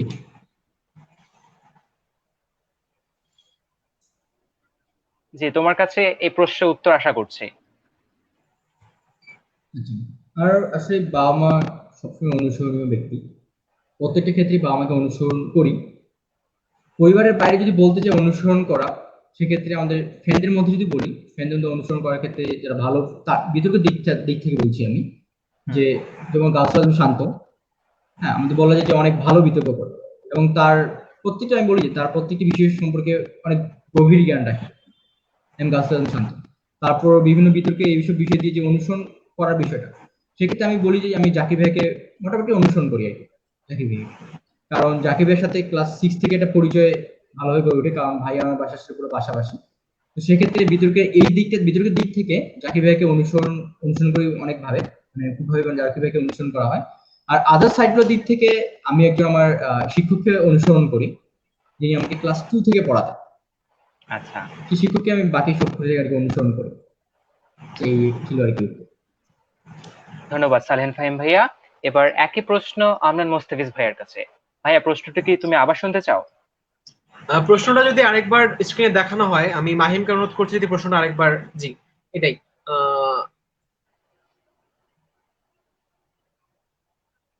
আচ্ছা, এটার উত্তরটা আমি দুই ভাগে ভাগ করে দিতে চাই। একটা হচ্ছে আমার সার্কেলের মধ্যে, একটা হচ্ছে আমার সার্কেলের বাইরে। তো আচ্ছা, সার্কেলের মধ্যে যদি আমি উত্তর দেই, তো সার্কেলের মধ্যে হচ্ছে, আমি নামটা উল্লেখ করছি না, আমার একটা খুব ক্লোজ ফ্রেন্ড রয়েছে। ফ্রেন্ড হিসেবে সে খুব বেশি ইয়ে না, আমাদের দিনাজপুর ডিবেটিং সোসাইটি সে একটা উচ্চ পদেই রয়েছে, বেশ উচ্চ আচ্ছা, পদে রয়েছে। তো আমি তাকে ব্যক্তিগতভাবে অনুসরণ করি, যার তার কাছ থেকেই অনুপ্রেরণা নেই। নামটা প্রকাশ করছি না, কারণ নামটা ভবিষ্যতে প্রকাশ করবো কোনো এক সময়। নামটা প্রকাশ আচ্ছা। করলে আমরা তো ছোট আসলেই, যে হচ্ছে ফিউচারে কখন কখনই হয়। তো হচ্ছে, তো সে আসলে আমার কাছে মনে হয়, মানে একটা ছেলে হিসেবে বা একটা পার্সন হিসেবে সে হচ্ছে সবচেয়ে কমপ্লিট একটা মানুষ, যার হচ্ছে A to Z দেখে আমি ইন্সপায়ার্ড হই। ফ্যামিলি লাইফ, পড়াশোনা, তার হচ্ছে অ্যাটিটিউড, তার ব্যবহার, তার সাংগঠনিক দক্ষতা, সবকিছুতেই সে কাইন্ড অফ, মানে সবকিছুতেই মেনটেন করে চলে এবং সবকিছুতেই তার একটা অদ্ভুত ব্যালেন্স রয়েছে। এবং হুম, আমি একটা দীর্ঘ সময় পর্যন্ত আমি বলি এই কথাটা, আসলে কোনোটা সময় নামটাও প্রকাশ করবো ওই ফ্রেন্ডটার, যে আমি দীর্ঘদিন একটা জিনিস খুঁজে বেরিয়েছি যে পারফেক্ট বলে কোনো কিছু এক্সিস্ট করে না। তো আচ্ছা, সবচেয়ে অবাক করার বিষয় হচ্ছে, আমি আমার সার্কেলের মধ্যেই, আমার দিনাজপুরের ফ্রেন্ড সার্কেলের মধ্যে একটা পারফেক্ট ফ্রেন্ডকে পেয়েছি, যে যাকে মনে হচ্ছে যে as a person say perfect, say complete সব দিক দিয়ে, আউটলুক থেকে শুরু করে এভরিথিং, সেটা পারফেকশন মেনটেন করে চলে। তো জাস্ট এতটুকু হিন্ট দিচ্ছি, সে দিনাজপুর ডিবেটিং সোসাইটির খুব উচ্চ পদস্থ একজন ব্যক্তি এবং আচ্ছা, হচ্ছে আমার খুব ক্লোজ ফ্রেন্ড। তো আমি তাকেই আমার সার্কেলের মধ্যে তাকে অনুসরণ করি, তার কাছেই কোনো প্রয়োজন হলে অনুপ্রেরণা নেই, আচ্ছা, নামটা ফিউচার প্রকাশ করব। আর এটার আচ্ছা, বাইরে যদি বলা হয় আমি কাকে অনুসরণ করি বা কার কাছ থেকে অনুপ্রেরণা নেই, আসলে এটার প্রশ্নটা, এটার মানে সার্কেলের বাইরে, এটা আসলে এক একটা সেক্টর আমার এক একজনের ভালো লাগে। যেমন আমার কথা বলার স্টাইলটা ভালো লাগে শাকিল রাইফকি ভাইয়ার, তিনি খুব সুন্দর হুম, করে হুম, কথা বলেন, তিনি খুব সুন্দর করে একদম সবকিছু ব্যালেন্স নিঃসন্দেহে। করে এটা চলে। এটা আমার হচ্ছে। অনেক তারপর ভালো আমার কথা বলেন। প্রফেশনাল লাইফটা বেটার মনে হয় বিল গেটস এর। আমি বিল গেটস স্যারকে অনেক মানে অনুসরণ করি এই দিক দিয়ে, যে কারণ তার মধ্যে আমার স্বপ্ন আছে এন্টারপ্রেনারশিপের বা উদ্যোক্তা হওয়ার। এইদিকে বিল আচ্ছা, গেটস কে আচ্ছা, আমি অনেক ক্ষেত্রে অনুসরণ করি।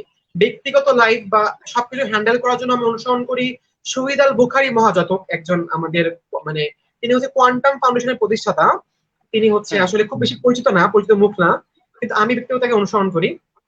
তিনি হচ্ছে এদিক, মানে তিনি হচ্ছে আসলে আমাদেরকে মেডিটেশনের পথ দেখিয়েছেন, মেডিটেশনের মাধ্যমে কিভাবে মুক্তি পাওয়া যায়। তো ব্যক্তিগত লাইফ বা সবকিছু দিক দিয়ে আমি তাকে অনুসরণ করার চেষ্টা করি, বা আমার মতাদর্শ দিক দিয়ে আমি তাকে অনুসরণ করার চেষ্টা করি। তো এরকম প্রত্যেকটা সেক্টরেই আমি আসলে হচ্ছে আলাদা আলাদা আলাদা আলাদা কিছু মানুষকে খুঁজে বের করার চেষ্টা করি, কারণ হচ্ছে আসলে আমার মনে হয় আচ্ছা, যে A to Z কমপ্লিট কেউ নেই। তো প্রত্যেকের ইন্ডিভিজুয়াল জিনিসটা যদি আমি নিজে গ্যাদার করে আমার মধ্যে আনি, তাহলে ইউনিকনেসটা থাকছে আমার মধ্যে, প্লাস আমার অনুসরণ করাটা বেটার হচ্ছে। আর যদি বলি যে পারফেক্ট মানে নিজের সার্কেলের মধ্যে, তাহলে বলবো আমার ওই ফ্রেন্ডটারই কথা, যাকে আমার আসলে নিজেই ব্যক্তিগতভাবে মনে হুম, হয় হুম, যে সে পারফেক্ট, এবং ভবিষ্যতে একটা আচ্ছা, সময় আচ্ছা, আমি খুবই চাই যে তার নামটা আমি একসময় প্রকাশ করব। আশা করি সেই আচ্ছা। সুযোগটা আসবে। অসংখ্য ধন্যবাদ আমরান মুস্তাফিজ ভাইয়া। বিশেষ করে আমি ব্যক্তিগতভাবে অত্যন্ত আগ্রহী আসলে কে সেই ব্যক্তি তুমি গেস যাকে করতে পারার কথা তোমার, তৌফিক, কিন্তু। হ্যাঁ, আমিও গেস করতে পারছি, তবে তাহলে আচ্ছা, ঠিক আমি আছে। এখন আর প্রকাশ করব না, সময় হ্যাঁ, আসুক। আমরা সময় মতো প্রকাশ করব। সময় মতো কাজ করব। আচ্ছা, ঠিক আছে, ধন্যবাদ আমরান মুস্তাফিজ ভাইয়া। এরপর আমি আমার পরবর্তী প্রশ্নে এসে যাচ্ছি, যে এটি এক কথার উত্তর বলা যেতে পারে সালেহিন ফাহিম ভাইয়া, যে বিতর্ক তো চার রকমের হয়: সনাতনী, আঞ্চলিক, জি, বারোয়ারি আর সংসদীয়। তো এই চার ধরনের জি। বিতর্কের মধ্যে কোন বিতর্কে তোমার আগ্রহ বেশি? সব থেকে আগ্রহ করা যে সংসদীয় বিতর্কে। সংসদীয় বিতর্ক, জানতাম। একই প্রশ্ন আমার মুস্তাফিজ ভাইয়ের কাছে, কোন বিতর্কে আগ্রহ বেশি? কোন বিতর্কে আগ্রহ বেশি? আচ্ছা, যদি কম্পিটিটিভ বিতর্ক হয় তাহলে অবশ্যই সংসদীয়, কারণ সংসদীয় একটা আচ্ছা, ক্লাস, আমার মনে হয় জাস্ট একটা ক্লাস। মানে এটা খুব, একদম মানে আমার খুব নিঃসন্দেহে। দারুণ লাগে যে একটা ক্লাসের মধ্যে আমি উঠে একটা কাজ করছি বা একটা জিনিস এনজয় করছি, এটা আমার খুব ভালো লাগে। আর যদি বলা হয় ওভারঅল, তাহলে আমি বলবো প্ল্যান চেট। প্ল্যানচেট বিতর্ক প্ল্যানচেট, আমার মানে নিজের ব্যক্তিগত ইচ্ছা, আমি একটা সময় খালি প্ল্যানচেট বিতর্কে করবো এটা হচ্ছে আমার একটা অনেক কম্পিটিটিভ আগের সাবজেক্ট। একটা ইচ্ছা। কারণ প্ল্যানচেট বিতর্ক আসলে একদম ফ্র্যাঙ্কলি বলতে এটার জন্য দায়ী হচ্ছে আমাদের ডিউডিএস আর কি, ঢাকা ইউনিভার্সিটি ডিবেটিং হ্যাঁ হ্যাঁ, সোসাইটি। তারা আমাদের এটা গতবার ঠিক, ফেস্টিভ্যালে, তোমার সবাই তো জানো যে ফেস্টিভ্যালে একদম। এসে যে প্ল্যানচেট বিতর্ক দেখিয়েছে, আই ওয়াজ লাইক যে এটা কি, এটা কিভাবে পসিবল একটা মানুষকে হিপনোটাইজ করে একটা ঘটনার ভিতরে সেটাই, ঢুকিয়ে দেওয়া। তো আমার এটা খুব ইচ্ছা যে আমি হচ্ছে প্ল্যানচেট বিতর্কটা সবচেয়ে প্রিয় আমার বিতর্ক, এবং কম্পিটিটিভ এর মধ্যে সংসদীয়, সেটাই। জাস্ট ক্লাস আর কি, সোজা কথা। Definitely, I was completely astonished just watching the Planchet debate in the last phase. Exactly Okay, same alright. As I. এরপর প্রশ্ন যে আমরান ভাই তোমার কাছে আসছে যে তুমি একজন ভালো বিতার্কিক এবং এতদিন অনেকের অনুপ্রেরণা পেয়ে বিতর্কের এই প্রাঙ্গণে আজ এসেছো। তো তোমার জি জি। জুনিয়রদের তুমি কিভাবে আগ্রহী করে তুলো বিতর্কের প্রতি? আচ্ছা, জুনিয়রদের কিভাবে আগ্রহী করে তুলি? তো জুনিয়রদের আগ্রহী করে তোলার জন্য আমি মানে আমার হচ্ছে মেইনলি টার্গেট হচ্ছে অডিয়েন্স ছিল একটা সময় পর্যন্ত এসপিএসসি মানে সেন্ট্রাল সায়েন্স কলেজ। তো তাদেরকে হুম হুম, অনুপ্রাণিত করার জন্য আমি হচ্ছে নিজের কথাগুলো বলেছি তাদেরকে যে আমি এটা করছি ওটা করছি তোরাও কর। মানে আমি ম্যাক্সিমাম জনকে তুই করে বলি আসলে, তোমাকেও আমি হ্যাঁ হ্যাঁ, ইনফরমালি তুই করেই বলি। তো হচ্ছে একদম। তো আমি বলি যে এটা করছি সেটা কর, এভাবে হচ্ছে এগিয়ে যা, বা কোনো ক্লাবের সাথে যুক্ত করে দিই। তো একটা সময় বন্ধুরা ছিল, মানে স্কুল লেভেল বন্ধুরা ছিল। তো এখন আসলে আমার মানে সব জুনিয়রকে আমি ইন্সপায়ার করি জাস্ট এটা বলেই যে হচ্ছে মানে একটা জিনিসের মধ্যে সীমাবদ্ধ না থেকে think out of the box, মানে নিজের গণ্ডি থেকে বের হয়ে সেটাই, বাইরের জিনিসগুলোকে অ্যাবজর্ব করার চেষ্টা করো, তাহলেই বেটার একদম। হয়। আর আমি মনে করি জুনিয়রদের সব থেকে বেশি ইন্সপায়ার করা যায় আসলে নিজের কাজ দিয়ে।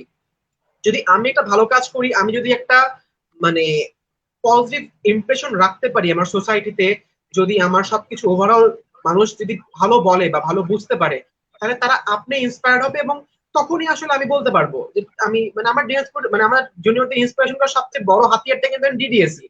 কি যদি বলে যে ভাইয়া কিভাবে কি করবো, আমি জাস্ট সিম্পলি বলি যে ডিডিএস এ জয়েন করো, জয়েন ডিডিএস, আমাদের নেক্সট রিক্রুটমেন্ট ফাইন। হচ্ছে, রিক্রুটমেন্টে জয়েন করে ফেলো। কারণ ডিডিএস এর মাধ্যমে শুধু ডিবেট না, আস্তে আস্তে তো ডিবেট উইং ছাড়া এমিয়ান উইং খোলা হয়েছে, আস্তে আস্তে আরো অনেক উইং খোলা হচ্ছে কিন্তু স্টিল নাও। তো আমার মনে হয় ডিডিএস একটা সময় ডিবেটিং সোসাইটির নাম হলেও এটা সোসাইটি যেহেতু এটার আওতাভুক্ত হয়ে আমরা এটাকে আরো অনেক এক্সপ্যান্ড করে অনেক কিছুতে নিয়ে যেতে পারবো। তো সেই বিশ্বাস থেকে আমি সেটাই। জুনিয়রদের সবখানে আনার চেষ্টা করি আর সবকিছুতে বোঝানোর চেষ্টা করি, এই আর কি। আচ্ছা, ধন্যবাদ অমলান ভাইয়া। এবং আপনারা যারা আমাদের লাইভ দেখছেন, আমি একটি কথা বলে দিতে চাই যে আমিও কিন্তু অমলান ভাইয়ের জুনিয়র, 1 বছরের জুনিয়র। এবং যবে থেকে আমার ডিবেট লাইভ শুরু হয়েছে স্যাম্পল সায়েন্স প্ল্যান কলেজ থেকে, আমার কিন্তু একজন বড় অনুপ্রেরণা দিয়েছেন এই অমলান মোস্তাফিজ ভাইয়া। এবং আমরা কিন্তু একসাথে আমাদের দুজনের সম্মিলিত প্রচেষ্টাতে আমরা কিন্তু আমাদের বিদ্যালয়ের ডিবেট ক্লাব গড়ে তুলেছি, অনেক কম্পিটিশন করেছি। বলা যায় যে আমরা একটা ইউনিট ছিলাম, এবং আমাদের ইউনিটে আমি আর অমলান ভাইয়া বর্তমানে এখন যারা জুনিয়র তাদেরকে লিড দিচ্ছি। তো সেক্ষেত্রে আমার আজীবন একটা খুব ভালো একজন অনুপ্রেরণা দিয়েছেন এবং সঙ্গী হিসেবে ছিলেন অমলান মোস্তাফিজ ভাইয়া। তো তার জন্য তোমাকে থ্যাংক অনেক ইউ সো ধন্যবাদ মাচ ভাইয়া। তৌফিক। এরপর আমি আসছি সালিন ফাহিম ভাইয়ের কাছে, যে ভাইয়া তোমার কাছে কি বিতর্ক মানে কি শুধুই যুক্তিতর্ক দিয়ে কথা বলা? না, শুধু যুক্তি দিয়ে কথা বললেই সুতার্কিক হওয়া যায়, সুবক্তা হওয়া যায়। বিতর্ক বিষয়টা আসলে শুধু তর্ক বা যুক্তি দিয়ে কথা বললে হয় না, সেক্ষেত্রে ডেডিকেট থাকতে লাগে, তারপর রেগুলার প্র্যাকটিস করতে লাগে। যে আসলে বিতর্ক করলাম, যুক্তি দিয়ে কথা বললাম, ইটস এনাফ, এটা এরকম না বিষয়। বিতর্ক করতে গেলে যেই পয়েন্টগুলো থাকতে লাগে, শুরুতে হলো কোনো একটা বিষয় সম্পর্কে ভালোভাবে জ্ঞান রাখা, যেটা আমি বারবার বলতেছি একটা বিষয়, কিছুক্ষণ আগে এই বিষয়টা সম্পর্কে বলেছি আমি, যে কোনো একটা বিষয় নিয়ে ভালোভাবে জ্ঞান থাকতে লাগবে, যে বিতর্ক করতেছি, যুক্তি তর্ক দিয়ে দেখালাম একটা বিষয়, এটা মানে সুবিধার্কিক হতে গেলে এই বিষয়টা শুধু তর্ক দিয়ে বললে হয় না। এর পাশাপাশি মনে করে যে আমাদের যারা মেম্বার থাকে আদার্স, এখন ডিবেটের 3 জন বা 4 জন যা থাকে আর কি, যে সদস্য থাকে আর কি, গ্রুপ মেম্বার, তাদের প্রতি একটা কমিউনিকেশন থাকা লাগে, সে কি বলবে, আমি কি বলবো, কোন যুক্তিগুলো দেখাবো, হুম হুম, আমাদের নিজেদের মধ্যে একটা বন্ডিং ভালো থাকতে লাগে। এই বন্ডিং ভালো থাকলে আসলে বিতর্কটা খুব ভালোভাবে উপস্থাপন করা যায়, আর সেক্ষেত্রে ভালো ফলোর ব্যাপারটা পাওয়া যায়, যে আসলে সকলের মধ্যে একটা বন্ডিং ছিল, আমরা এইটা বললাম বা এই বিষয়টা নিয়ে ফোকাস করলাম এই বিষয়ের উপর। এক্ষেত্রে এক্ষেত্রে খুব ভালো একটা ভূমিকা রাখে, যে যুক্তি তর্ক দিয়ে শুধু বিতর্ক করা যায় তা না, তর্কের বাদ দিয়েও বাইরের দিকে যদি বলতে চাই, যে বন্ডিংকে ভালো রাখতে হয়, তাও বিভিন্ন বিষয়ে জ্ঞান হ্যাঁ রাখতে হয়, সকলের মধ্যে আন্ডারস্ট্যান্ডিং ভালো রাখতে হয়। এই বিষয়গুলো যদি ভালো দৃষ্টি রাখি, আমরা এই বিষয়গুলোর দিকে ভালোভাবে দৃষ্টি দিই, তাহলে কিন্তু শুধু বিতর্ক করা মানে যে শুধু তর্ক নয়, সে বিষয়ে ভালোভাবে উপলব্ধি করতে পারি। আচ্ছা, ধন্যবাদ সালিন ফাহিম ভাইয়া, তোমার কাছে সুন্দর একটি উত্তর আমি পেয়েছি। তো বলা যায় যে আমাদের আজকের লাইভ আড্ডার শেষ প্রশ্ন তোমাদের দুজনের কাছে। প্রথমে অমলান মোস্তাফিজ ভাইয়ের কাছে আমার প্রশ্ন যে ভাইয়া, পড়ালেখার পাশাপাশি বিতর্ক, এই দুটো বিষয় কিভাবে আসলে মেনটেন করছো, বা এই পড়ালেখার পাশাপাশি বিতর্ক এটি তোমার লেখাপড়ার জীবনে কেমন একটা প্রভাব ফেলছে, ইতিবাচক নাকি নেতিবাচক? অথবা যদি ইতিবাচকই হয়ে থাকে তাহলে সেটা কিভাবে তুমি সাজিয়ে গুছিয়ে নিয়েছো? আচ্ছা তৌফিক, তো আসলে ব্যাপারটা কি, এটার সাথে তোমার পূর্বের প্রশ্নটা একটু রিলেট করা যায়। তোমার পূর্বের তোমার প্রশ্ন ছিল যে কিভাবে জুনিয়রদেরকে আমরা ইন্সপায়ার করি।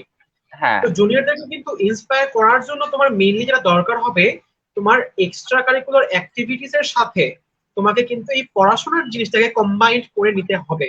কারণ হুম হুম। একজনকে দেখে তুমি শুধু ডিবেট ক্যারিয়ারেই এগিয়ে যাচ্ছ বা ডিবেট ক্যারিয়ারেই ভালো করছো, বাট তোমার পড়াশোনার ব্যাকগ্রাউন্ডটা নেই, এটা কিন্তু মানে তুমি যেই সেক্টরই হও না কেন, সায়েন্স, আর্টস, কমার্স, তোমার হুম। পড়াশোনার ব্যাকগ্রাউন্ডে স্ট্রং না, তখন কিন্তু তোমার প্রতি একটা সহজ মানে সাধারণভাবেই একটা মানে অনাকাঙ্ক্ষা তৈরি হয়ে যায় যে না ঠিক আছে এই ভাইয়া, মানে ঠিক আছে ডিবেট ভালো করছে বাট পড়াশোনা এত ভালো না, সেটা পড়াশোনায় ফোকাস না।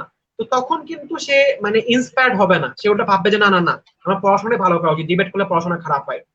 তো আসলে এটাও কিন্তু একটা বড় ফ্যাক্টর, যে যদি তুমি কোনো জুনিয়রকে বা কোনো কাউকে যদি ইনফ্লুয়েন্স করতে চাও, আমাদের আমাদের কিন্তু বিষয়টা ডিএসপি ডিবেটের বিষয়টা কিন্তু ছড়িয়ে দেওয়া, আমরা ডিবেটটাকে হুম হুম। ছড়িয়ে দিতে চাই। তো এই প্রাথমিক শর্তটা, ছড়িয়ে দেওয়ার শর্তটা পূরণ করার জন্যই কিন্তু আমার পড়ালেখার দিকটাতে ডিবেটের সাথে সমন্বয় করে একটা ইতিবাচক অবস্থানে আনতে হবে। এনিহাও একটা ইতিবাচক অবস্থানে আনতেই হবে, না হলে কিন্তু আমাদের লক্ষ্যটাই ব্যর্থ হবে। তো হুম এটার হুম। জন্য আসলে যেটা করতে হয় আর কি, আমার মনে হয় যে কোনো কিছু করা সম্ভব। লাইফে তুমি অনেকগুলো কাজের সাথে যুক্ত থাকতে পারো, অনেক কিছুর সাথে থাকতে পারো। এর আগে মানে পৃথিবীতে অনেক অনেক বড় বড় মনীষী, বড় বড় মানুষ এটা করে গিয়েছেন, তারা দেখিয়ে গিয়েছেন যে একসাথে কতগুলো কাজ করা যায়। তো এটার হুম। জন্য যেটা দরকার হয়, খুব সুন্দর একটা পরিকল্পনা দরকার হয়, এবং নিজের মনটাকে স্থির করে থাকা দরকার হয়। পরিকল্পনা ঠিক। কিরকম, যে আমি কখন কি করব বা কিভাবে করব এই বিষয়ে আমার সুনিশ্চিত একটা ধারণা থাকা প্রয়োজন। যে হ্যাঁ। পড়ালেখার সময় আমাকে পড়ালেখাটাই করতে হবে, যদি আমি 1 ঘন্টাও করি 2 ঘন্টাও করি, তাহলে আমার পড়ালেখার ওই সময়টা করতেই হবে, ওই সময়টাতে ডিবেট করলে হবে না। আবার ডিবেটের জন্য হুম। যদি আমার 2 ঘন্টা উঠে রাখা থাকে, তাহলে ওই সময়টা আমার ডিবেটটাই করতে হবে। আমি এটা অনুসরণ করে মনে হয় যে শুধু আমি না, যে কোনো কেউ আসলে এই জিনিসটাতে ইতিবাচক একটা এফেক্ট আনতে পারে। আমার পড়ালেখার এফেক্টটা কি সবসময় ইতিবাচক হয় না, কারণ আমি এখনো ওই লেভেলে যাওয়ার চেষ্টা করছি, পুরোপুরি এখনো যেতে পারিনি। ইনশাল্লাহ কোনো একটা সময় সবার দোয়ায় পারবো।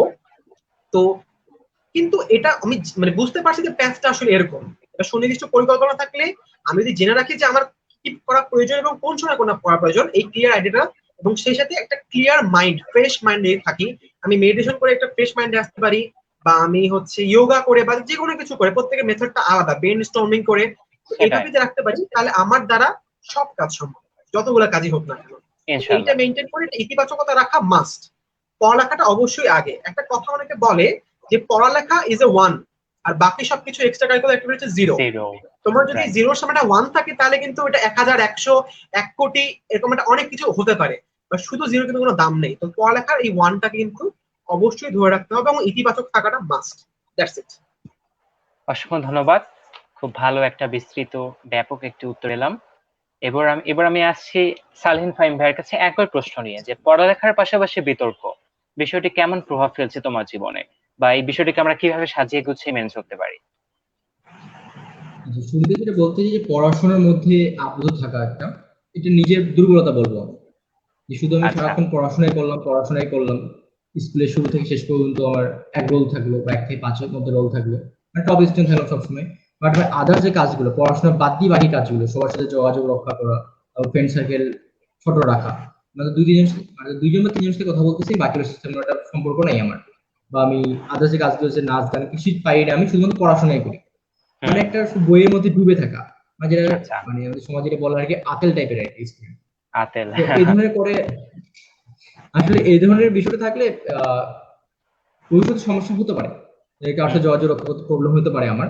তো এক্ষেত্রে আমি যেটা মনে করি যে পড়াশোনাকে আসলে সবসময় ঠিক রাখা উচিত। আমি ডিবেট করলাম, ছবি আর্ট করলাম, গান করলাম, অনেক ভালো মত পারফর্ম করলাম, নাচলাম, বা আদার্স যেগুলো কাজগুলো আছে আর কি, প্রোভাইডার অ্যাক্টিভিটি, সেটা খুব ভালো।